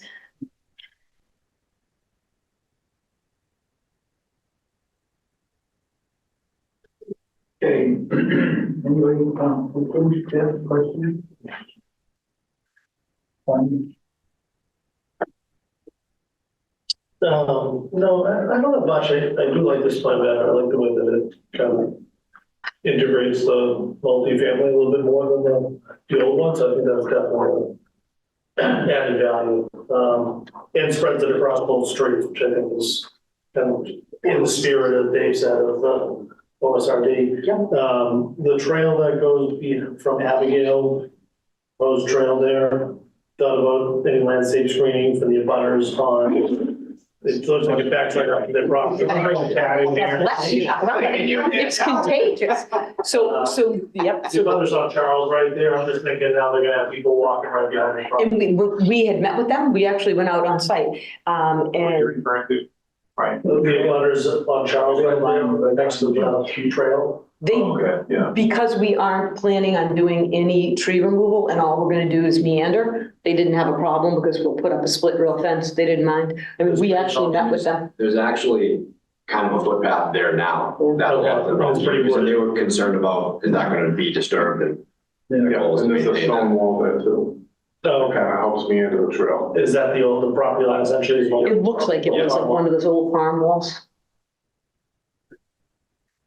Thank you. Of course. Jeremiah? Jeremiah, do you have any questions or comments on this? Yeah, I just I'm happy with the evolution of it, and I like these revised plans as well. And yeah, nothing more than that. I was interested in moving that one single family house up into the, That was my suggestion because I had permitted, I do a lot of permitting, and I had permitted a multifamily project in Middleton, and we had 2 single-family homes next to them. And I tell you, we couldn't, those homes, you couldn't keep them on the market. People loved them. So that's why we put them in. So we thought, okay, you know what? And sometimes it's good to have a mix of home styles and not just one, just for visual. I agree. So I said that to John and I really liked it. And he said, you know what? I think it could work. So that's It's a little unusual, I've not seen it. I know. You know what? That's all. Yeah, it's up, we did it up in Middleton, in North Middleton. Yeah. and a couple other places too, but it seems like people like it. And again, architecturally, it's all, if you can really change styles, I mean, there's going to be continuity, but people seem to like that too. Okay. Okay, in the open sec, I'm gonna open to the public, but I can't see if you got anybody on Zoom. Open to the public, please address all questions to the chair, state your name and address for asking the question. Any comments? Yes. Good evening. My name is Jim Giulio, I represent Mr. Tom Romeo, who's present here. Please go on. May I just ask if you, I submitted a letter late in the day today, the board received that? I'm sorry, letter today? Yes.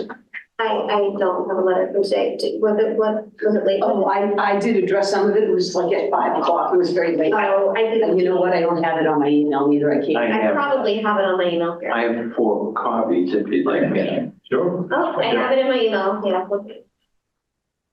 Can you put it, I can put it into the, yeah, and then. No, what was your email? I saw your email in there. Did you have one within on? Oh, you can share it. That's the one. I have the last page today forward, so that's why it didn't open up. So that. No, that was 3 weeks ago. Okay. Would you like to display it? Do you want to put it on the thumb drive? we can, I have it on my computer, but that's not where I have it on that. I can bring the thumb drive over. No? Yeah, I can do that. Yeah, then it's easier, then you don't have to do it. That's okay. Okay. Jim, we can put it up on the screen. Okay. It's a little easier, because then not everybody has copies. Like in the public.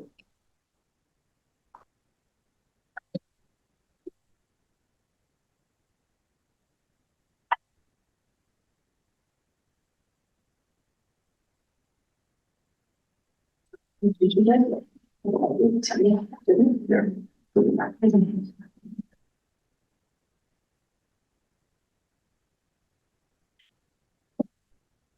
It should be.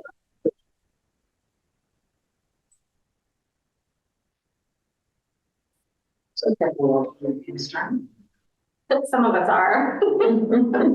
I am. Trust me, not I. I'm David. Here we go. Awesome. Down.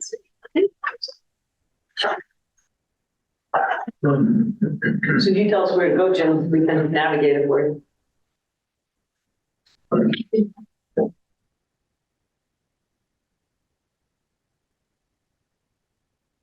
Have you read this? Oh, yeah, I addressed almost all of it when we were talking. I didn't know if Jim wanted to present. If you want me to, I can go through all of it. Well, I do have a question on number, I guess it's 1, yeah. So Jim, is that, I saw that too, is it the original order was for just 4 homes? And that's why, you know, when I think the application was looking for a ruling, stormwater, all that, there's no stormwater, you only have 4 houses, you don't have to comply. So there's a lot of things that came out of that don't really apply to 26 or 22. Is that what you're implying here on this?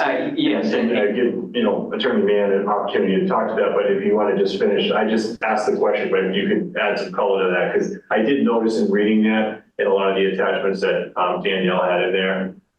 It was actually 3 homes that, so the court case said, it was an application by Mr. Halchek or a lawsuit by Mr. Halchek to, he had received a permit from DCR to build the roads, and he had asked the court to rule on it, and the court had ruled that he would be able to have access to build the roads for 3 lots. And that's AB. Why am I saying 4? Was there one that was 4? Well, there was an existing, Mr. Romeo's lot. That was it. Existing was the 4, then they got, okay. Follow the line. And I think there's another one across the street as well. Okay. So yeah, that is the point I was trying to make, that was issued quite some time ago. I think I heard Attorney Mann say that has been extended. It was in the package that you got, yeah. But is that, so is the SSO, I guess what Jim's getting at is are we extending and we're doing SSOs and then a future extension on something that was for, first off, Amber Road only, that was for construction, and then secondly, for a limited amount of houses? Is that's all? So they didn't permit really, you don't permit for the houses, you just say we're not permitting for the houses. So the way it works is, there aren't any houses shown, so you aren't permitting for the houses. So when you go in and you're going to put homes there and further subdivide, you have to get individual orders of condition. That's how it works. So when you permit for a road, you permit for the road. You are not entitled to say, well, you can only have a permit for CONSCOM. Sometimes for subdivision you can because of traffic impacts, but for CONCOM, you're permitting a road. What it says is you can access 3 lots. It says nothing in the order or the decision about 3 homes. It says lots, because you're literally A, B, C. I meant lots. Yeah, no, you're Yeah. fine. So you get A, B, C, and that's, that's what the court was addressing, because that's really what the roads are, because you do not have lots there yet. You have only the 3. There's been no subdivision of the individual lots. However, once a subdivision road were to go in and once subdivision approval was to be rendered, you don't have to put individual lots up. You can literally just permit roads. And then you come back with A&R plans, but because of the changes in stormwater permitting, you would have to go back and you'd have to get stormwater permits for all of the individual lots as well as orders of condition. So conservation is a little bit different than other types of approvals, but that's why I said the roads are approved. That's it. I mean, when you talk to even Ms. Basbanes, I mean, that's. Yeah, and I know that's typical for subdivisions. The roadway gets approved through the conservation process, and then individually they have to file for every one of the lots that's in the jurisdiction. And it makes sense, because if you don't do that, if you try to file for all the lots, you know what happens? People grow. And I've seen people triple what they have, and then because in order of conditions, when you file like that, is the stormwater permit, you don't account for everything, and that's why a lot of people had problems before they had that amendment to the stormwater control, stormwater management rules. So that's why I say we do not have any stormwater approval for any homes. I mean, it's all possible and feasible because you can put in the detention basins for the roads. The roads already are, it's just for the homes. The issue before the court was specifically about the 3 lots. I was involved in that litigation, was specifically about those 3 lots.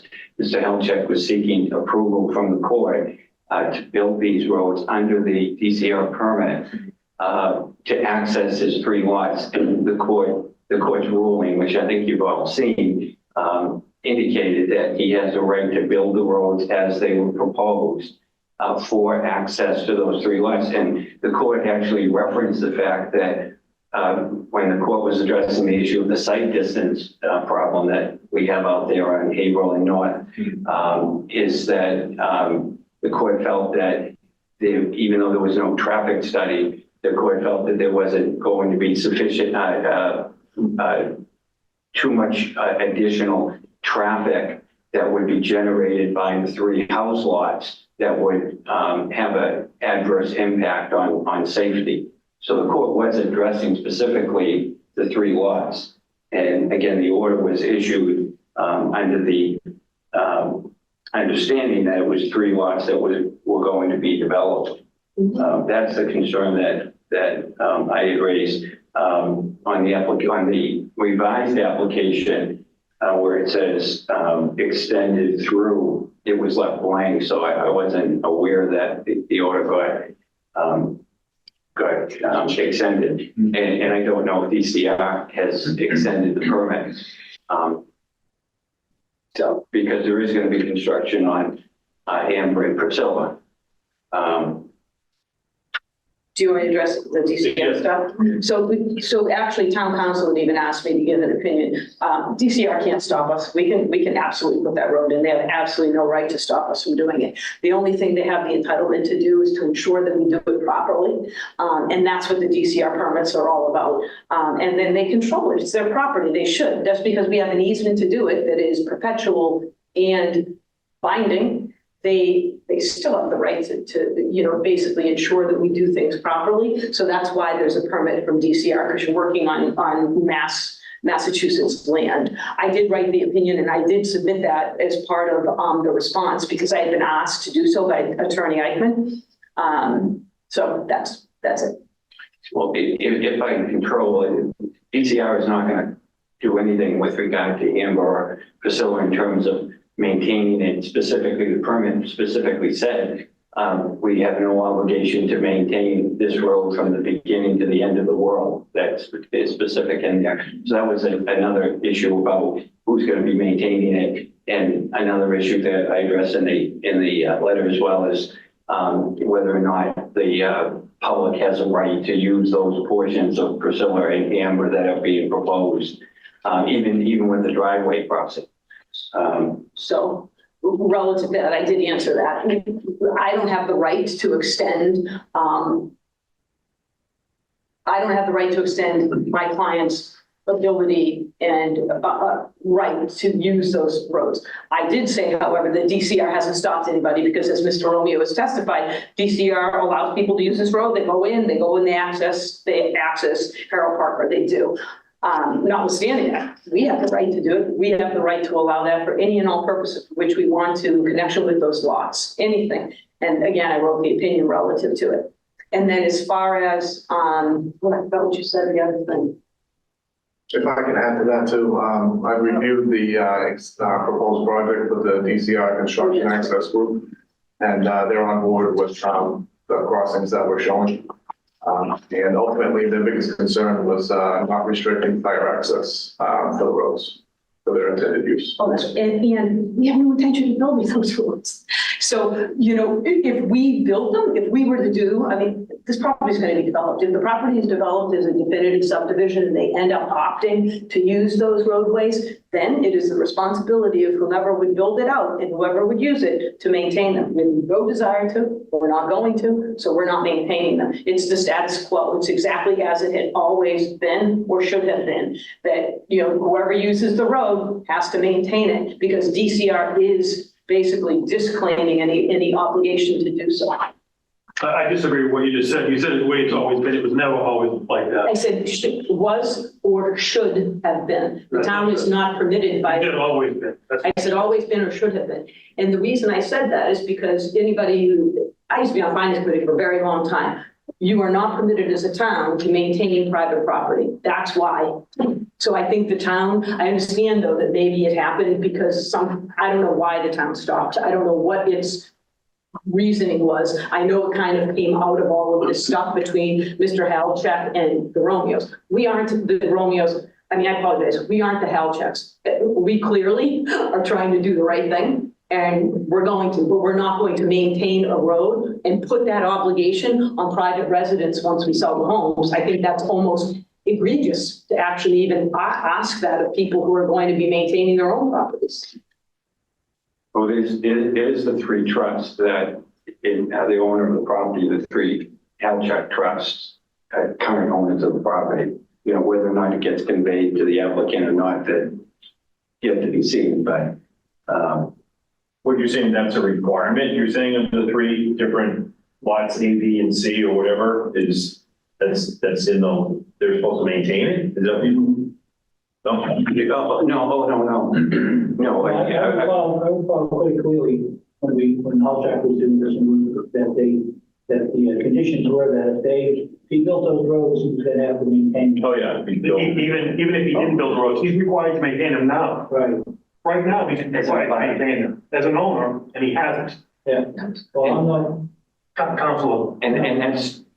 Sorry, I was just talking about other companies. And that's one of my last points. On paper, I would like to be heard on the other points, but one of the last points of the paper is, again, Mr. Halchek came in here, bulldozed his way through this without any notice or warning to Mrs. Romeo, cut down trees, destroyed a rock wall. And there's actually, and caused flooding issues down there, which fell and burned Mr. Romeo. Here's a photograph, a video just from a few days ago where there's the running stream coming down the roadway. It was just left in shambles, and my understanding after a conversation with Attorney Mann is that the applicant, nor Mr. Halchek, has any intention on paving the road or addressing the flooding issues that are occurring there, and the driveway, which was destroyed, or portions of it were destroyed, which the court ordered Mr. Halchek, when he built the road, to repair the driveway and grade it in there. So that's something that's been left unfinished for many years. And paving would probably make the problem worse because it would be impervious, at least if the material that's there now is somewhat pervious. And we have stated in public meeting, in the last public meeting, and repeated it, we are going to fix any kind of issues that were occurring relative to the stormwater. We're not walking away from that. We recognize that. And I said it, and I shared that in the last hearing. I had all those slides. We simply are going to restore. We're not paving it because that's not the existing or the prior condition, but we're going to fix the driveway because we saw where the apron was, because it hadn't been maintained. It kind of, remember I had those pictures? It chipped all the way. So we plan on bringing it down so that it meets the road, so that there's an even keel, because there was a change. I think Ms. Rowland asked us, did you change the grade? Yes. So what we're planning on doing is going back, regrading the area, making sure there's an even transition. We don't want to leave the Romeo home, in the condition that it is presently. We want to come in and we want to fix it. And we have every intention of doing that. I only have ever said that we do not plan on paving it or maintaining it, but we will restore it and we will fix the issues that were caused. And adding grading of stone is not going to fix what has been done over there. There's potholes all over the place. Again, streams, a stream running down the middle of it, and this driveway that's been in this condition since he started back many years ago. And Mr. Chu, I think probably we have talked about this a couple times, but so far we've only talked about it. I suppose we had something in writing stating that they were going to do some repairs to this roadway and repair that driveway. It's very difficult to figure out how things that were done by Mr. Halchek can be fixed by this board or anybody else on this one. We just really kind of went in there and just go to ribbon. So we actually went out to we tried to have a couple of meetings, but the circumstances way beyond the control of either of them happened where they couldn't make it to the meeting. But we did set up a couple of times to meet with them, and we've gone out to the site, and we do think that there are things, John is an expert in this kind of stuff. You may want to talk about it. I think it's better to hear from him, Mr. Pierce, because we have site visited, and we're more than willing to meet them at the site whenever they can. Yeah, so similar to the last presentation that we had on restoring the area, we would look to gravel the access road as it is, maybe to a more narrow state, and move and seed the sides to help with the amount of access that's going in front of Mr. Williams' property right now that he brought up. So that would kind of limit the amount of people, hopefully, that would go through there. And then obviously we would pave the driveway that was damaged in front of their home and bring it down to the gutter line of the gravel Amber Road. So, and then in addition to that, we would repave the apron where Amber meets Havel Street. There's a catch basin on the side right there now. And while we do the restoration work on the side, we could swale it into the basin on the opposite side of the street, which would navigate the surface runoff that comes down the second driveway of Romeo property. So that's generally our intention. And obviously this is something that we would work out, with Romeo. So what I was going to say is, could I encourage you to get together with these guys and have a meeting there so that you could actually point at something and say, this is what needs to be fixed, and they could say, this is what we're going to fix.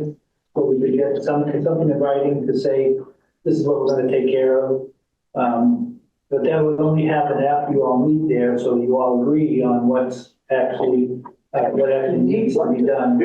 And to what extent it would need to be done. I don't know that, again, I don't know how you would hold somebody responsible to work all the way back up in there when the necessity made, and the only hope is that, left unattended after a while, it will grow in, and the natural, flora and fauna will take care of it, you know, especially the runoff, you know, it'll control it as it grows back in there. So, my only encouragement is that in meetings that you do make some improvements there, that you don't make them so inviting that people driving off the road. Yeah, we definitely heard that one. And I would really wonder if, and I don't know if you're speaking with the DCR, it's possible to do something there to limit the amount of people that will try to go through there, because, you know. Yeah, we could put some signage up, that says trail access, you know, Yeah. on these two streets kind of thing. Yeah. We definitely understand the, you know, the issues at hand with people going into there and. Well, the thing is, once you begin to develop that property, it's gonna become attractive. People are gonna go and say, what's going on here? You know, you can, you know, like you do any new subdivision, when the people start looking, so, and they're gonna see these other roads too, so. I'm just wondering how you're gonna integrate the new roads with those roads and keep them, you know, separate and. Would they let you do the chain? You know, like we talked about it 2 meetings As ago. long as they literally said, as long as they have fire access. Right. Yeah, and I mean, you could kind of make a point with, they don't necessarily have it right now with the boulders. yeah. But at least that would stop all vehicles except DCR, and then in the event of some fire, forest fire, yeah. Yeah, and that would stop the people from coming in past Tom's house. So we could, so you could direct them around to the other. You know, the public's gonna do what the public does, but at least we can try to. Yeah, I know that. You do the best you can with some of these things, so.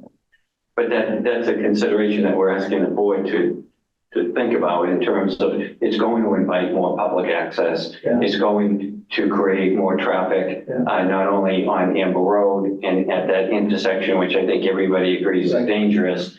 I'm aware of that. That's why I'm trying to find a way to make this work as good as I can for. I can tell you, Mr. Chairman, to be quite frank with you, I can only speak for myself and not the other abutters.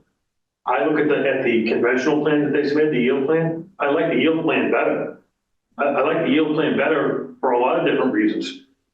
Amber Road is, for lack of a better term, backside of Amber Road is taken care of. I don't have any multi-families next to my house, but I could also access Amber Road from, I would pay for a driveway to access Amber Road off the cul-de-sac that they have. Yeah. And then I don't care about the front part of Amber Road. I don't care about the stream that runs through it or maintaining it and potholes and everything else. I've been maintaining that roadway for the last 10 or 12 years myself personally for the public to use. It's crazy. In the site distance issue goes away because the ledge there can be taken down. I would support the yield plan in 2 seconds. I actually like it. And not only site distance on that intersection, but the site distance that is of concern, I know of some of the other buyers on the other roadway. It's just going to generate more traffic with all these houses in there coming through coming through that intersection. Safety concerns and primarily that we're concerned about. Well, yeah, the traffic can be split between Charles Street and Cable Street. You know, it'll be spread out. We certainly had a bigger subdivision with more traffic, so. Yeah, I don't disagree, but what you're also gonna have, and from experience, you're gonna have people coming through the new development on Charles, through this property, out to Haven Street to avoid Hood School. Absolutely during Hood School traffic, pick up and drop off, people that can cut through those neighborhoods and dumping out onto Haven Street. I know they can't prevent it, I'm just saying. Right, but you can't do that with the OSRD plan. No, I know that, but with the other one, yeah. Yeah, that, we're not closing the yield. Yeah. So that's where, again, the open space plan, the whole idea behind it was to provide open space and to keep the, you know, some areas natural, you know, and I think that was the intention of it. So, But also to invite the public for recreational use. right. And that's what it's going to do. That's what DCR wants as well, you know, to keep it available to, but you do wonder about the intersection, about their interaction between the two roadways, the DCR roadways and the new roadways, how that. But I think because this is not a definitive plan, this is just, this is just to allow you to design an open space plan, so. We did talk, John did speak to DCR about allowing that one area where we cross, because that's really the only area we cross the road, that one, I'm sorry, the screen froze, so I bring it up for you.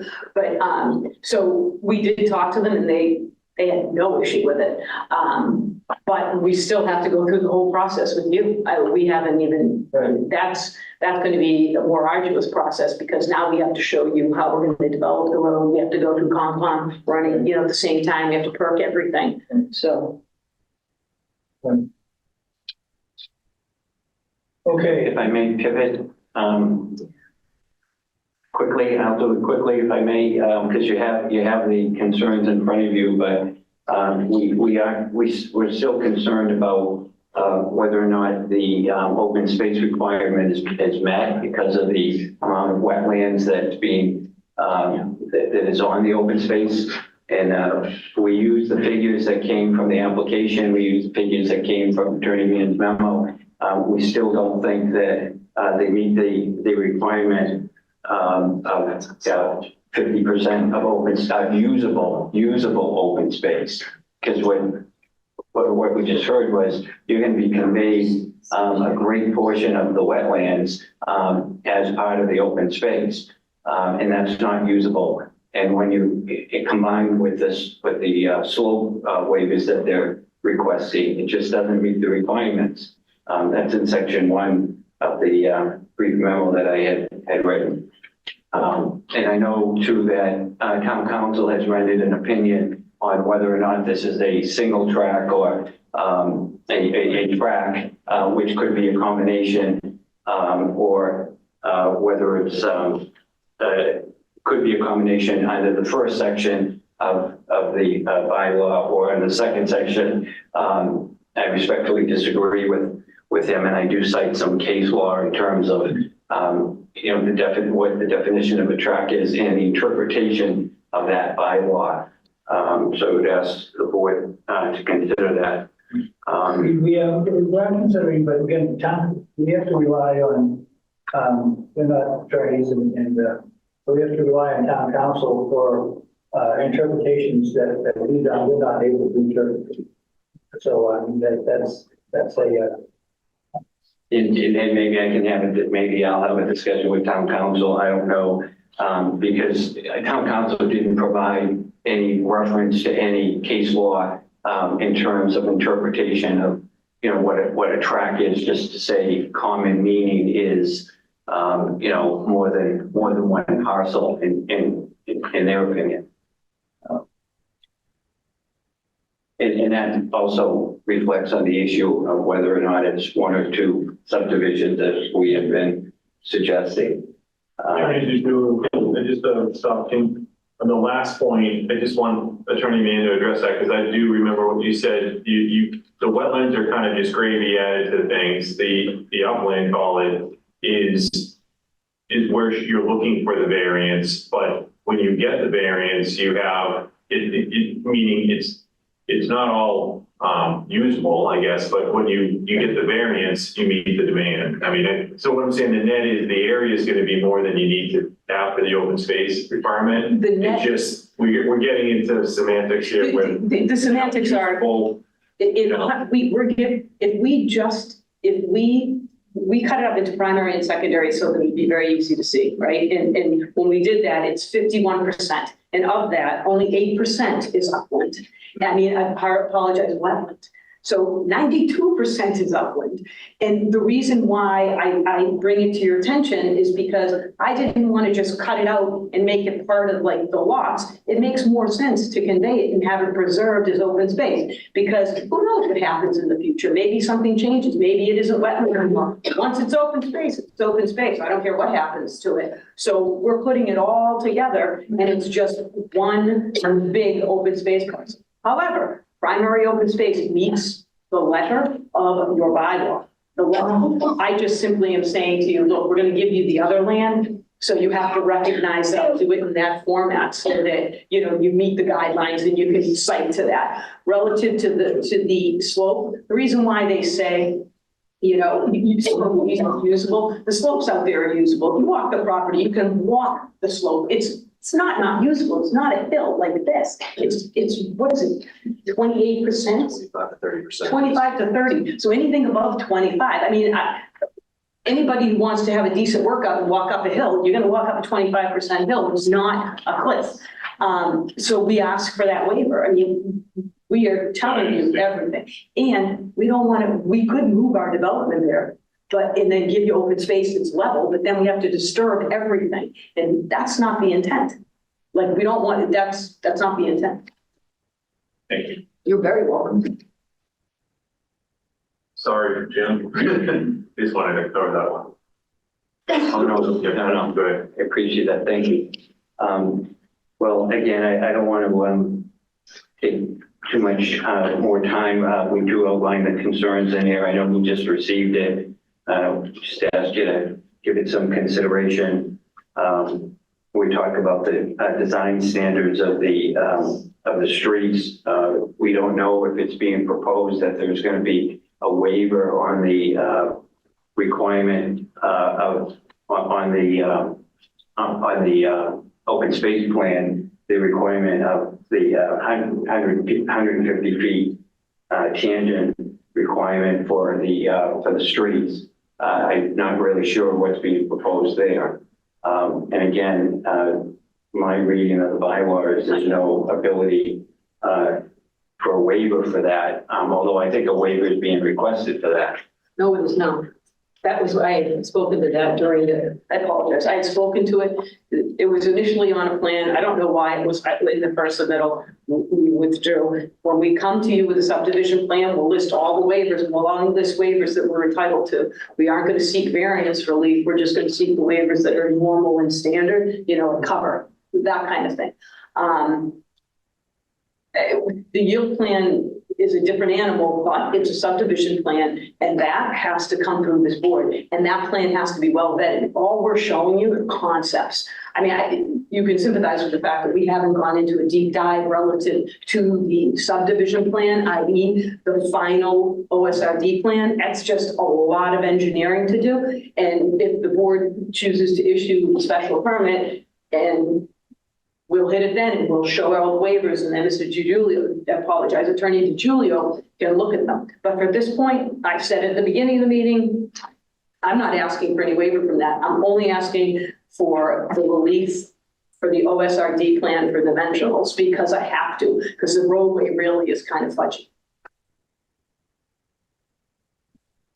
Yeah, you just keep in mind that this is just for the permit to present it for the open space plan, it's not the open space plan at this point.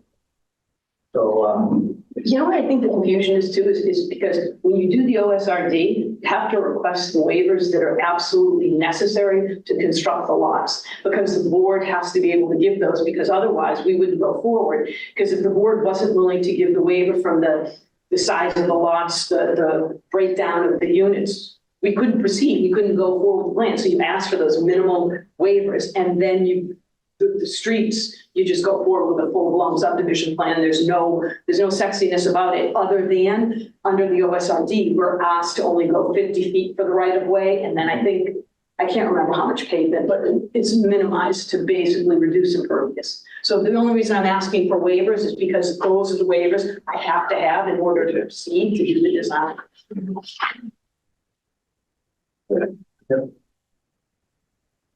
okay, is anybody on the, Sure, let me just check. we can, See, we have Arsenal, I know it's a neighbor. No. Seeing the audience, let me stop the share. Oh. Jeremiah, do you have any comments on this at this point? Nothing further. All right, thanks. I don't see any further. Thanks, Julie. Don't say you have any questions. Mr. Chairman, just in closing, if I could. I think Attorney Julio makes reference to it in his letter, but I just want the board to, the commission to realize that Mr. Halchuk still owns his property. He should be held liable for the damage and the issues that he's caused. I know that this gentleman has nothing to do with the ills of Halchuk. And I'm actually pro-development, and I'm glad to see something happening with the property, personally. I want it done right, and I don't want my property values to be adversely affected like they have been for the last 15 years.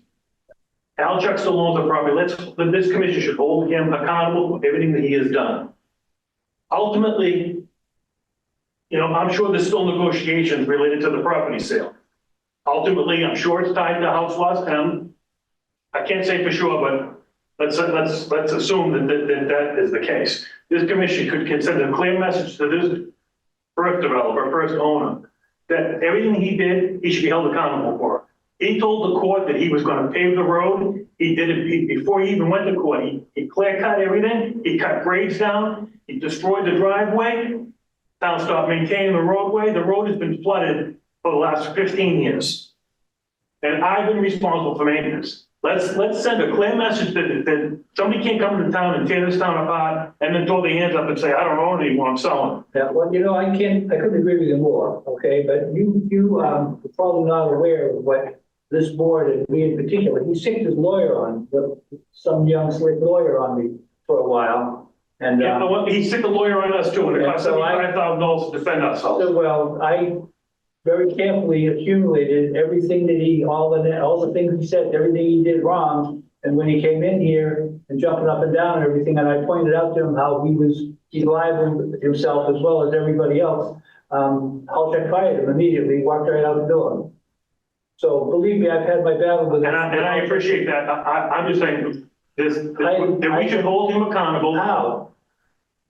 I wish I knew. This commission could certainly tell this applicant that the road has to be constructed as Halchuk testified in Superior Court that he was going to build. And he made all the preparations for it. And I've been dealing with it for the last 15 years. Yeah. And that's not right. I don't know what the legality of holding these gentlemen. Once again, ultimately, you're holding Halchuk accountable. Because if you put that in, I'm sure there'll be renegotiations if there's more cost to this potential developer. Yeah, I think what Mr. Romeo's getting at is, you know, we might need to talk to council on it, or Danielle, but is to have something in a condition here that does stipulate that. So it's not necessarily to penalize the applicant, but that's right, to acknowledge that the applicant's purchasing property from someone that has not done what they're supposed to do. Is there any way to, you know, make that so that they can bring that to Halchuk and say, hey, we can't get this thing approved unless this condition's met, you know? Well, I think the first step is, and I was kind of headed in that direction when I said if you guys could meet and see what the real problems are, and, you know, and see what it's going to actually take to bring that to some kind of normalcy, and then you come back to me and say, okay, we're willing to do this much, and we'll say, well, can you do this? And, you know, and maybe. But Mr. Chairman, I think what you're proposing, what I've heard, and I think I'm in agreement with that, that's option, you know, maybe two, but that puts everything on this applicant to pay for and to fix. And so close on the property. That's what I'm saying. What I'm saying, Bill. Everybody's getting into private legal matters. So Yeah. I will tell you that we are going to make sure that he is brought back to where he was relative to his access. We're going to restore. I'm not going to restore the wall that was in the right of way because he didn't have the right to put it there, or the trees that were there. Yeah. Okay, that's something else. We are absolutely going to restore that. We are going to do the replication for the wetland. We are not putting in the roadway. We are going to mitigate for the impact to the wetland, and we're going to mitigate for the impact to Mr. Romeo. And by that means we're going to restore. No pavement, we're going to restore. And we want to meet them out there. Like, we've tried. Again, this was not their fault. It was an emergency came up, they couldn't make it. So we're willing to go out there. We've tried. So if they simply call us when they're available and tell us, we'll go out there. We can be there in 10 minutes. And that is not a problem. Tell us when you can actually be there. We'll be there. And we're going to show you exactly what we're going to do, because we know about the water coming. We know that the boulders can't stay. We know that the wetland needs to be replicated, and that's right near his house behind it. So I think we're willing to accept that, but I have to tell you that this isn't our battle either. Hal checked what he did. I get it. And I don't think this board can actually say, well, you have to do what they said. I don't believe that's probably a legally binding action by the board, but we're going to condition us to do the things we're telling you to do, because we're going to do them, and we're willing to meet them. Absolutely. And that's why on the last presentation, we included that area that showed restoration of the entrance of Amber Road. We do show, and that's why I was trying to bring it up in the screen for others to show that we had the pictures. Remember, we went through all that. Yeah, I don't know if you could see it when you were on the Zoom. I have a hard time seeing them too. But again, It sounds like you two need to get together because we'd love I think, to. Mr. Romeo, I think you can get what you're looking for, sounds like, and that's what they're offering. Certainly not offering to pave the road, but I mean, Well, let's see how far apart you are. yeah, let's see how far apart. Well, I can tell you what the current owner testified in Superior Court, that he was going to pave the road, raise the grade by 8 inches to make an easy transition into our driveway once he repaired it. Oh, okay. And that was 12 years ago and it hasn't happened. Yeah, well, I'm just saying, in my opinion, I'd like to see both groups come back with a proposed solution, and if there's more asked beyond what the applicant's proposing, then I'd like to hear it, and then make a decision whether or not that's a reasonable ask, given the fact that you're not the prior owner who did this damage. Yeah. I think there's some accountability and justice to say you don't leave him in the lurch with what he's left there with. But I mean, you could also ask for something that's fairly beyond reasonable too. So I think, I mean, for me, approval of this plan is hinging upon at least, maybe not an engineer plan, but something more than just, you know, and appreciate your explanation of your intent. But I think the two parties need to have an understanding of what's being proposed, and this board needs a better understanding of that. And we will try to do that, but if we can't meet them out at the site because they can't make it, I'm going to give you a plan, and I can't be beholden to trying to make Council, it. that's, you know, you made 2 accusations that you had 2 meetings with. You had 1 meeting, and you had a family emergency. You have not contacted us since, once. Yeah. One meeting, he had to go to the I hospital. apologize, okay, first of all, we don't have to get aggressive. I said that it had nothing to do, it was totally. But you keep insinuating that it's our fault. You said it more than once. I It just was not our said, fault. I didn't, oh my God. All I want the board to understand is we are going to try and make the meeting. We just said it. I said to them before you, please give me a date when you can be there. We will be there. And we did try twice. Once nobody could make it, but we only tried. Actually, these gentlemen here are the ones that are gonna figure out what Yes. things to do, everything, Yeah. not you. So, That's what you. I don't even go to the site. yeah. So, yeah, If I could just throw my 2 cents in. sure. To me, it seems like there might be an olive branch out there.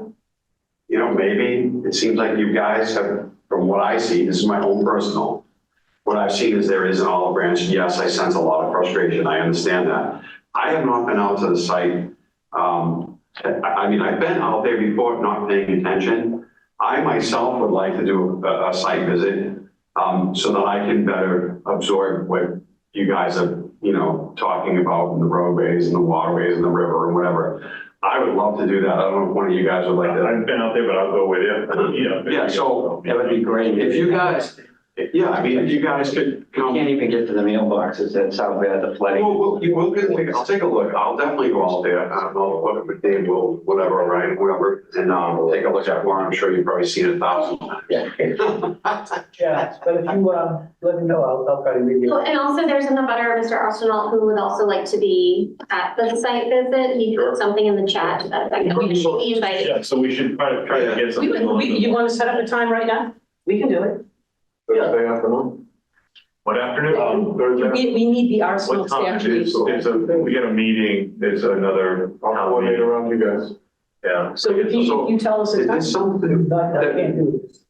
Yeah, well, it's Thursday, yeah, that means we have I'll do 5 this. o'clock. Yeah, but I also let know. Is this something maybe we can coordinate, like through Danielle, like throw a couple of times or Danielle, something? Maybe just next Danielle? week anytime, like I'm good. It just happens, it's too short notice for this week, but. Yeah, do you want to start with some dates with you and then send it to them? Excuse me, sorry. Next week is school vacation week, and we do have a vacation plan for school vacation. I'm a teacher, so I won't be around much of the next week. Just to put that out there, that's all. So the problem is then the next week is when we come back, when we have another meeting, so it would really be advantageous for our standpoint to have it done before then. It's late as Monday, right? You know, it's late as Monday before, Yeah. a Tuesday meeting, so, but we have to figure out. I hate to ask this, is Friday or Saturday a possibility? Friday before noon, anytime Thursday. I'm just around the corner and just depends how. It's gonna be a long meeting, if you know. When they went out there, it took them 10 minutes. Yeah, Because right. it's, Yeah, I'm just gonna go walk around the end of the driveway area there. and we'd love to do that because then, quite frankly, you can see what it is. You can see where the impact is. If you pave the road, you can find more traffic. So it's almost better to have it look a little country-ish, and that's what If you pave that road, you'll have people turning around. Oh, you constantly. That And so- wouldn't last anyway. The DCR permit to health check is no longer in effect. So the DCR, the permit with DCR is gone. Right, so I don't think that paving the road right now would. You'd have to go back, you'd have to Go back to DCR. You'd have to get all kinds of permits. And I think they said they were not going to do it. Yeah. That was the last, I mean, it's been a long time since I went to DCR, but that's years, but. Honestly, we don't want to do anything, so restoration doesn't require any, permit. Yeah. Correct. But again, if you're able to make a meeting and tell them? Yeah, Thursday anytime or Friday before noon. Thursday anytime, so that would be, I work until 3 in Everett, so it takes me about like half hour, 45 minutes to get home, so Thursday we'll do it like at 3:30. If you're talking this Thursday, 4 o'clock. I couldn't do this. I can't be here for this. Yeah, I can't either. Or Friday. Friday? I can Friday, but I'm sure he gets off all works. But after, What time Friday I can do afternoon? So, Friday before noon. Oh, before you Friday said. can be here, so. I mean, I have a 9 and I have a noon. I can get in between there. the problem, on Friday. I'm Friday, Chair. I'll be at the end of the, no. Yeah, we're just saying, as long as we get a couple, but you're working, you can't do anything. So Friday afternoon, does that work for everybody? Friday afternoon? What time Mr. on Arsenal Friday? can't I can probably Friday. I can do Friday afternoon too, yeah. I can probably Friday Can afternoon. we do Monday? Do Monday morning or something? But that doesn't At include. school vacation, I think Mr. Arsenal said he wasn't around. I'm here Monday and Tuesday, but Oh. Monday would be up to me. Monday works. Tom, Monday, Patriots Day? Yeah. Okay with everybody? Yeah. It's a holiday, I mean, A lot of vacation. I'm retired. I think we're probably still working, aren't we? Yeah. So Monday, Monday. what time? 50 days off. we do Monday morning, Yeah, Monday morning, 9 o'clock? 9 o'clock, yep. Works for me. works for me.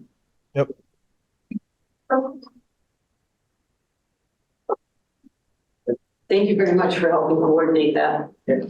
Well, thank you, Mr. Chairman. Thank you, board members. Thank you. Thank you. Well, so the question I have before me right now is that three motions and one of them is to approve the first special permit. Are we tying this to the special? Well, I don't think we can. We can't even pay the road without getting the permit from DCR.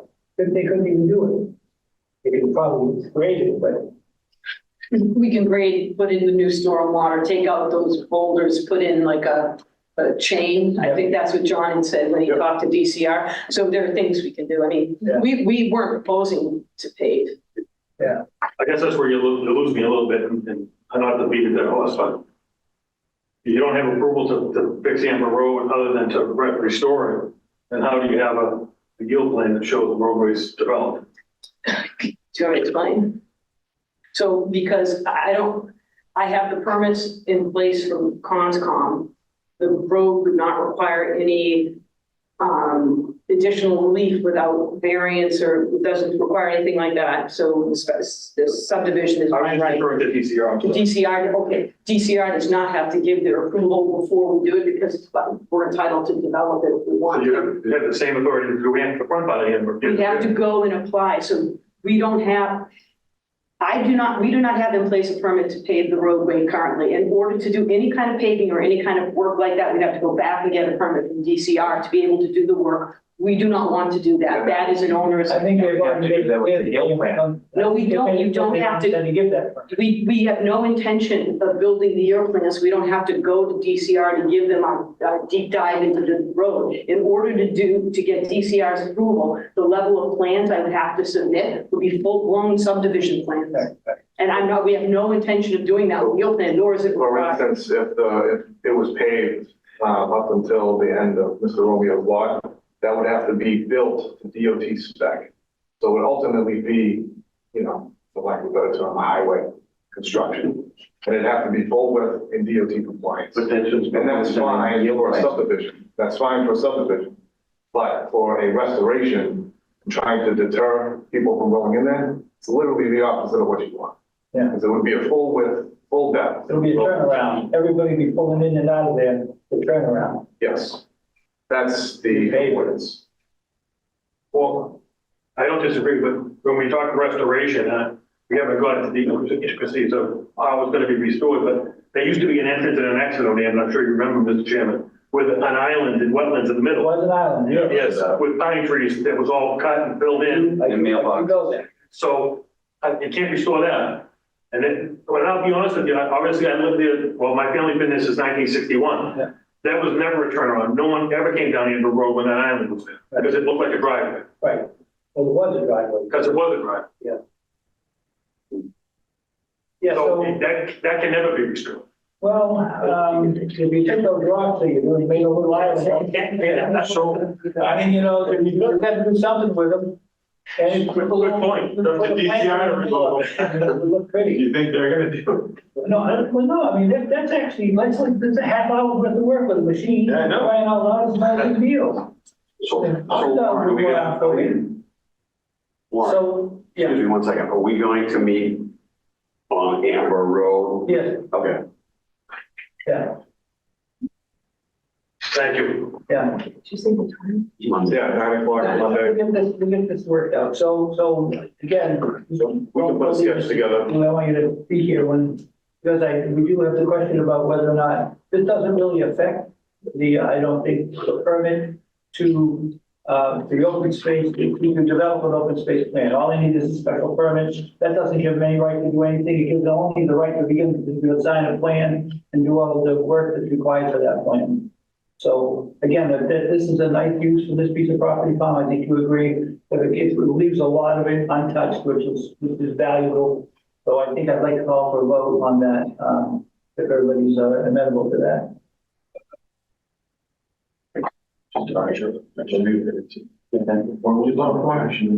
Sorry. It's a special permit. Sure. Only. Yeah. Yeah. Yeah, because I mean, all that will give the right to begin to develop the plan. Mr. Chairman, can I just know, I'm sorry, you're in the middle of the vote? No. No, I didn't, no. The issues that I raised that unfortunately you just saw, not too long ago, a few minutes ago in my letter, is the issue of the open space, whether or not it complies with the bylaw. I don't know if it's something you want to consult with town council, but it is a serious issue that we're concerned about. I don't think it's been addressed sufficiently. So I just ask that you don't vote, or at least note our objection if you do vote on this special permit tonight.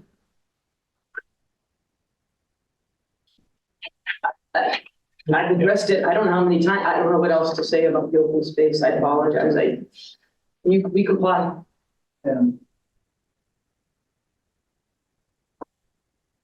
There's another situation where we have to depend on the engineers to do it, and I mean, we wouldn't do, this is not a peer review thing. But I would assume they would not go to all that trouble and then not meet the criteria from the bylaw. Well, we're using their numbers to demonstrate that they don't meet the open space requirement. It's their numbers. Is there a particular number that you say doesn't work? Yes, it's in the letter. And it's in number 5, open space, under the basic requirements. At least 50% of the total land area of the tract is permanently protected and usable. And the numbers that they provided, they're actually seeking a waiver for a higher percentage of the wetlands in the open space. And according to the applicant, the project consists of 20% wetlands, but the open space area contains 34% of wetlands. And that's without the slope waivers. I don't know how many times the project complies. There's primary open space and secondary open space. There's not. There is, it's on the plans and it's been there since I submitted it. I can't say it enough. There is 50% of the project is open space. Of that 50%, 51, of that 50%, only 8% is wetland. I then have a secondary open space that I don't have to make open space if I don't want to. That entails the rest of the wetland. I meet the requirement. The requirement, I think we talked about it. It's like, having done these so many times, open space should really be how much upland you need. It shouldn't be, you can't have this much wetland. It should be, okay, if your open space project has this much upland, this is how much upland should be in your open space, because that makes sense. Because if you're gonna give more open space, in terms of wetland, give it. It doesn't hurt anything. But if you want, I can strip out that secondary open space today and you won't have it. And it's not part of the open space. And I still meet the criteria because it's still 51%, only 8% of which is wetland. This is, I don't know, fact. Did I give you the full amount of open space because I included everything I want to give to the town? Yes, but there doesn't even need to be a waiver. You just have to recognize the primary versus secondary, which I've had written in all, you can read every single submittal, we'll talk about it. So I guess I don't know what else to say with regard to open space other than it meets it, just say primary open space. And still require as a condition that I give you the secondary open space because I should. It's not right not to give it to you.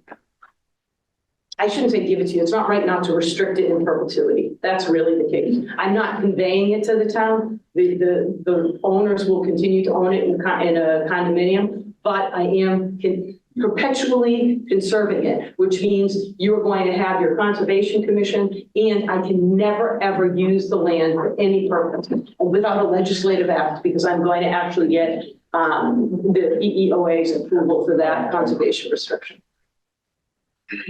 So I mean, the only way to decide is to have a peer review engineer look at it and say, yeah, they meet the criteria.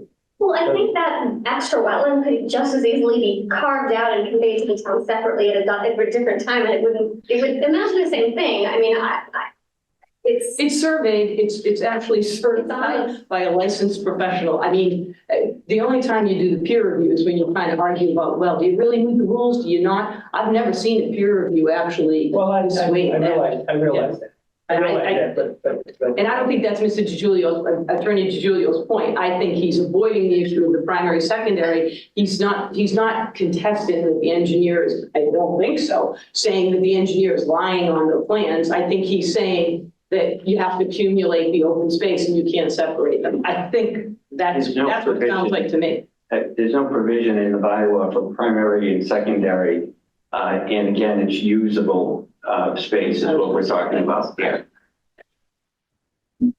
So what would you like to see? Just larger lots that take back some of the wetlands, so the percentage doesn't require that variance? No, as Mr. Romeo is saying, he would support the yield plan.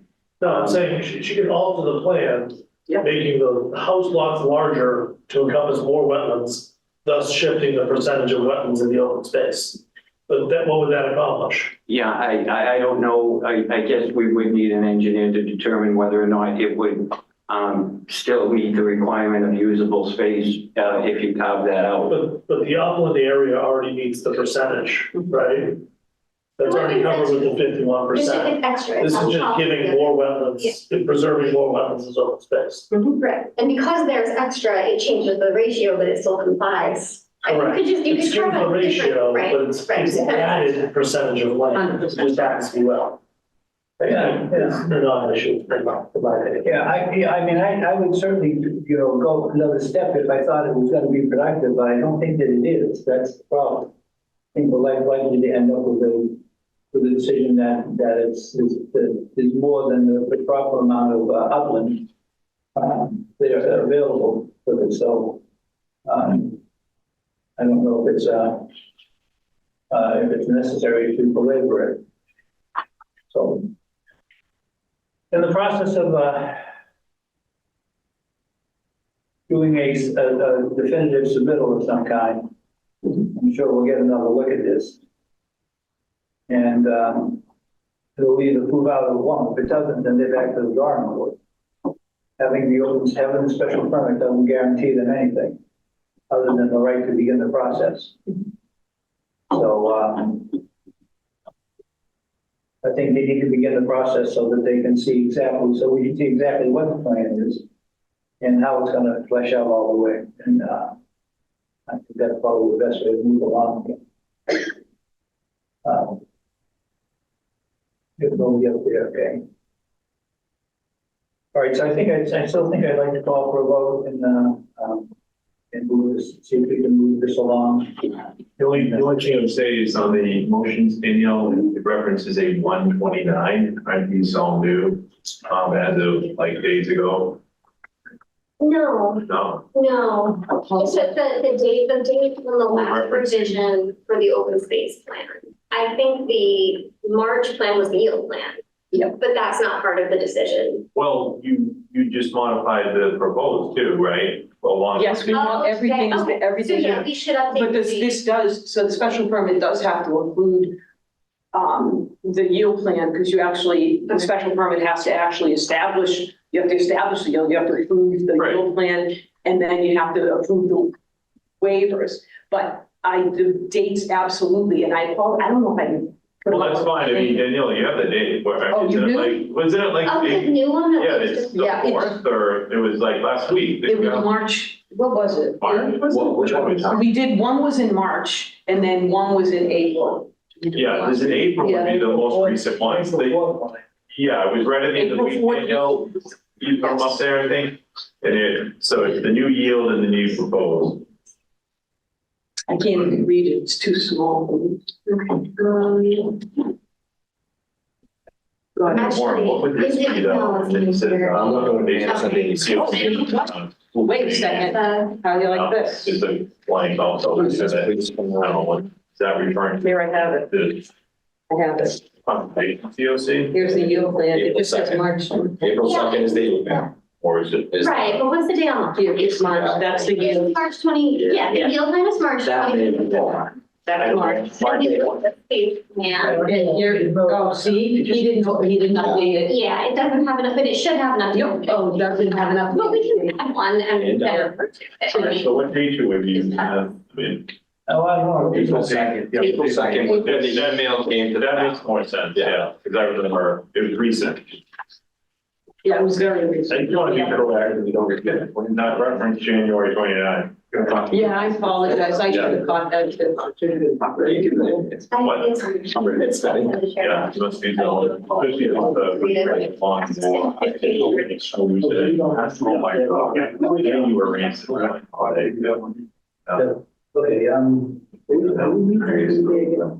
We need into, yeah, so the filter.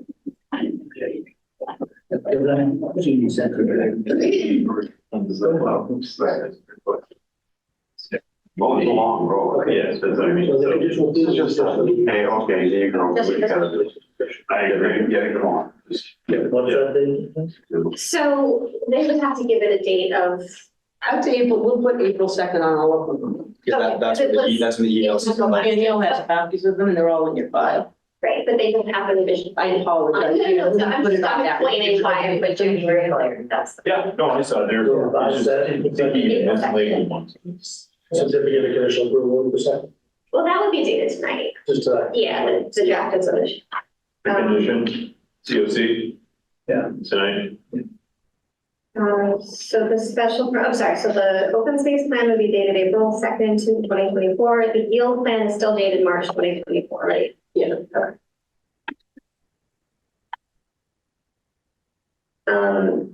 We would add a condition that there would be, or are we adding conditions to this, or is it just for the subdivision, the condition being that the restoration that's been proposed? I don't know if we want to refer to that in the special permit So decision. you probably do that in the subdivision plan, because I go in, I modify, but I think, so with regard to special permit conditions, it would be, you comply with all requirements to file, and you have to do that within a certain period of time. And then, that any plan that we put forward on a subdivision is in substantial compliance with plans as delivered. It's trying to think, it's a special permit, and it really depends completely on us complying with the subdivision rules. Yeah, there's a tremendous amount of work to be done. Tons of work. So the only thing we really look for is that, happen in a hurry. we look for the waivers to be granted, but that's it. It's the waivers and the number, and then, it's conditioned on getting all of the approvals from the Conservation Commission from, we have to, if we do that little connection, you actually have to say we have to get that from DCR. And then it's also conditioned on, well, Board of Health, that's all subdivision. I can't think of it. I did put a draft decision in the share file if you were ready to vote tonight, so it is there. I know that you had some suggested edits, but I didn't have a chance to open them. Oh, yeah, I just suggested some conditions. Did you see what I suggested? I didn't. Can you see them? I have them in my email, but I haven't opened them yet. Maybe if we read those, because I Okay. Okay. I don't think anything that else is done. the one thing is our review of the proposed restoration. That'd be part of the. Oh, are we reviewing them? Yeah, like the Monday meeting, what are we gonna? Monday we'll meet and we'll go over the whole thing, see what's got to be done. And if they're agreement to do it. That makes sense to you? I would like to see it all right. Right, it will be part of that plan. I'm sure what. So it'll be part of the Flag subdivision. doesn't change. It will. So, Oh, yeah. Not change, or All the fit it. all the work that's been done, we've done. Oh, So they'll put that on the plans? Yeah, well, I don't know if they have to put it on the plan, but they We can can. require it on the plan? We can require it on. the Okay, plan. I just want to make sure. Well, that's what I'm trying to. We gotta find that. Yeah. Yeah, absolutely. Yeah, So I have you put it on the It's special permit, but it's on the special permit. do you like it? Subdivision. We Put it did, on screen. Why don't I put it on yes, because it screen? proposes, Yeah. We can detail restoration. that out. Screen. Yeah, that's. So Danielle, you better read the motion, Danielle, and Brian will move it. I can, but there were some additions that had additional, conditions, and there are some additional things that are supposed to be in an OSRD special permit that refer to the yield plan being acceptable. I mean, I had it worded, but this is a little bit more detailed, and it was, from Attorney Mann, and I thought I would just share it and show it. Sure. I'm done screen.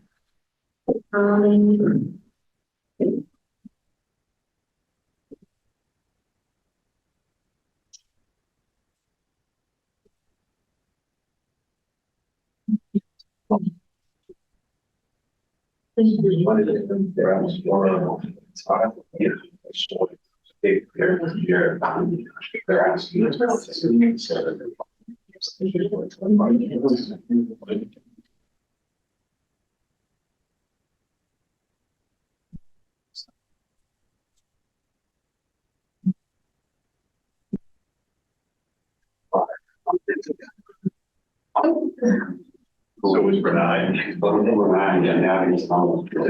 So this is the draft that I can put in the share file. The fact changes are Attorney Mann's additions, and if I can read it, if that is easier to so that we can review it. It's all on the screen and I can read it too.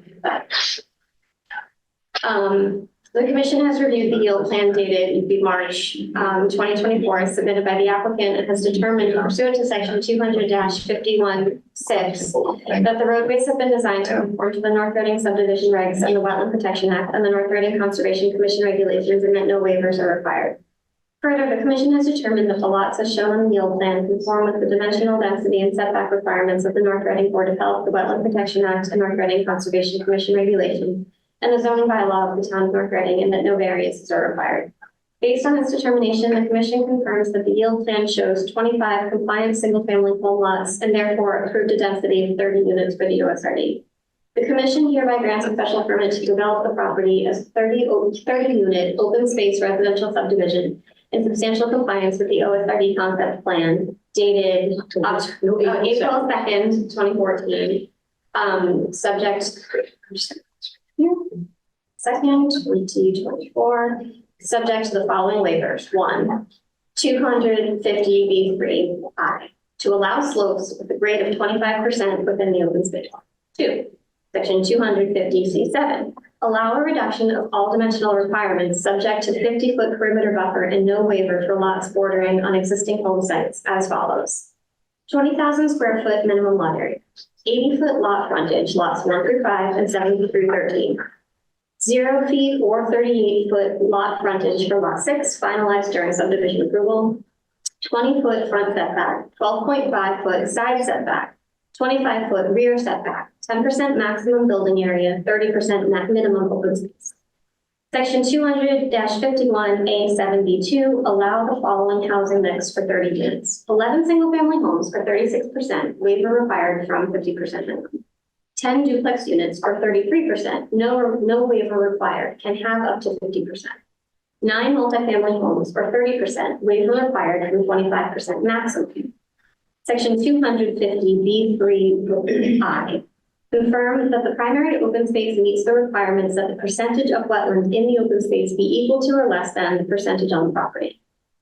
The special permit shall be subject to the following conditions. 1, the subdivision plan showing the roadways and lots shall be in substantial compliance with the OSRD concept plan. 2, the applicant receives all necessary approvals from the Board of Health and Conservation Commission. 3, the applicant shall undertake all actions necessary to remediate for wetland filing and alteration. 4, the applicant shall restore the section of Amber Road that provides access to the homeowners that abut said road.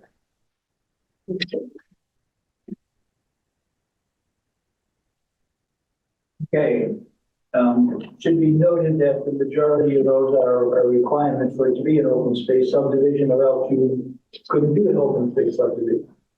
So without those waivers for a lot frontage and the dimensional requirements, that's what makes an open space subdivision. So, okay, does anybody have any comments or questions on that? And I think the only waiver that I am a little concerned of, just based on the original letters from the different department heads, was just on schools, because before it was 26 homes. We got a number somewhere 2 plus the 3, per household. Again, I think right now they're using 3 almost, but that's for a house, granted. So they were very concerned of what that would do. It would overwhelm the whole school. So that was basically the genesis. The result of the emails. So that's my only concern in allowing them to give the waiver to not do 50% single family, which would drop the yield, the number of units down. But I don't know, what would that drop it down to? So we purposely did shift away from singles because they're the ones that generate this. It's true, they do probably an extra kid, in the calculation. Yeah, like multis almost, the rate of children in multis is. And again, I'm just raising this, that was the only thing I picked up. And I remember that too. Yeah. So can we go up to see what the percentage? So we actually, I just wanted to see what the waiver percentage was, the number of lots, because then I can talk to them. Don't go down to the, I'm really did to with Mr. Arnold's comments. Yep. It's the very last one. Unfortunately. There you go. Oops. Yeah. So in number 3. yeah. So we originally had, What, 14 here? Well, then again, you had 26, so it's a different net. I don't remember how many, I don't remember. Well, everything, well, all of Walty was down south, right? Yeah, now it's different. So that. But it did increase. I don't know, it might be the same number of single family homes or maybe even more. Could be, yeah. I thought It's we had only- the same single. I don't know, we didn't keep this. So originally we had 9 on the top. No, it was only 9. It was only 9 because we only had 9 on the top, so we increased it by So 2 because we added 1 and 1, remember in those? Right, so you might have been higher than the 36, but.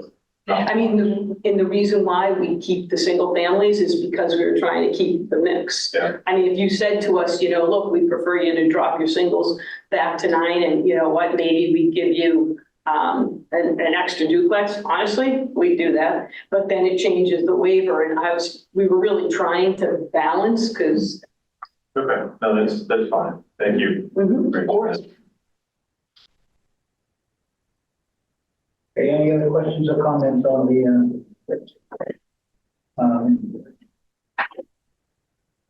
order of conditions there? So I do have a motion. Well, let me just check with Jeremiah real quick. Jeremiah, you have any comments, questions on where we are now? No. Sorry. Thank you. Mr. Pierce, I move the community planning commission vote to approve an open space residential design special permit with plan intended on Lucas Lane and Avenue Way, open space residential subdivision 7 Charles Street and 249 Havel Street, North Mass, dated January of 2024, last revised April 2nd, 2024, drawn by Bobrick Engineering Construction, subject to the terms and conditions of the certificate of conditional approval dated 4/9/24 as amended this evening. All right, thank you. So we have a second? Second, sorry. Okay, we have a motion and a second. Any further discussion?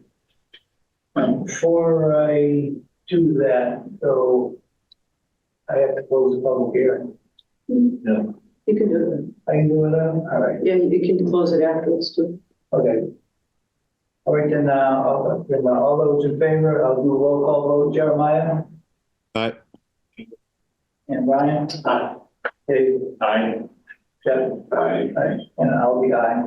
So, we're gonna stay, you know, we know where the tensions are here. We're gonna stay on top of this, so. And Monday, we'll try to make sure we take care of this long project here. And now we close the public hearing. And we'd like you to, I'll still get it. I'd like to encourage you to do the very best you can for him, because it has been a rough go for him. And again, I have to say, some of the people here that are here now were here when we were taking the beatings, believe me. So, you know, I commiserate with you greatly. So I'm going to encourage them to do the best they can for you to make sure everything works well. Thank you, Mr. Buell, for your input. Thank you. Thank you. Thank you for that. Yeah, thank you. All right, thank you very much. I will now close the public hearing before somebody reminds me again. Not all decisions are easy. Not all decisions are easy. Oh, I know. You need to be able to decide.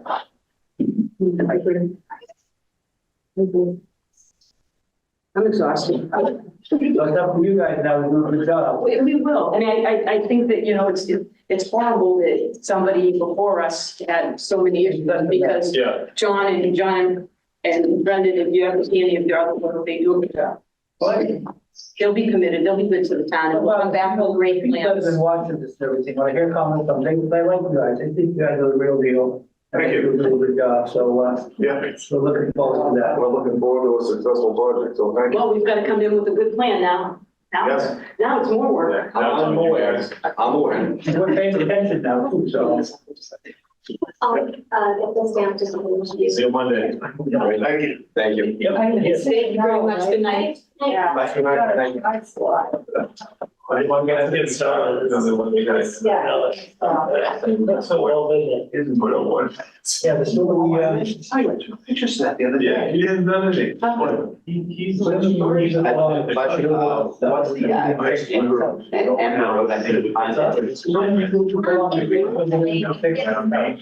Yeah. So actually, the street address Seven Charles I'm trying to figure out.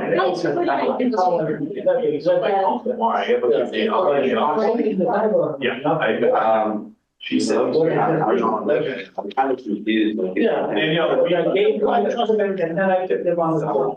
yeah, we off. That's the mic. That would be. That'd be on. Yeah, like, hey, over here, you're gonna face this island with boulders, and gravel, straight swale. What it is it's the DCR property strip that runs up into. It's all that. Yeah, so. You I mean, That could be on the you subdivision. could walk it, it's muddy, it's, no, it's dirt road, but it's in there, it's like, so you just like to the street right before you get there.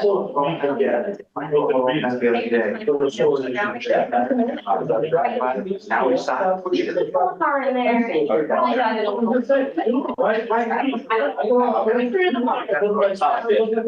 And now it's,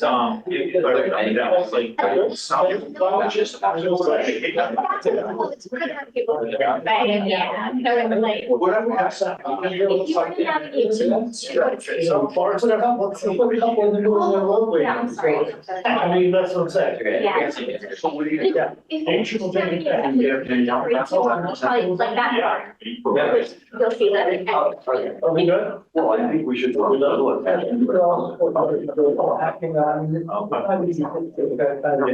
Should I, are we done? Yeah. Are we done? Yeah, we're done. We can adjourn the meeting.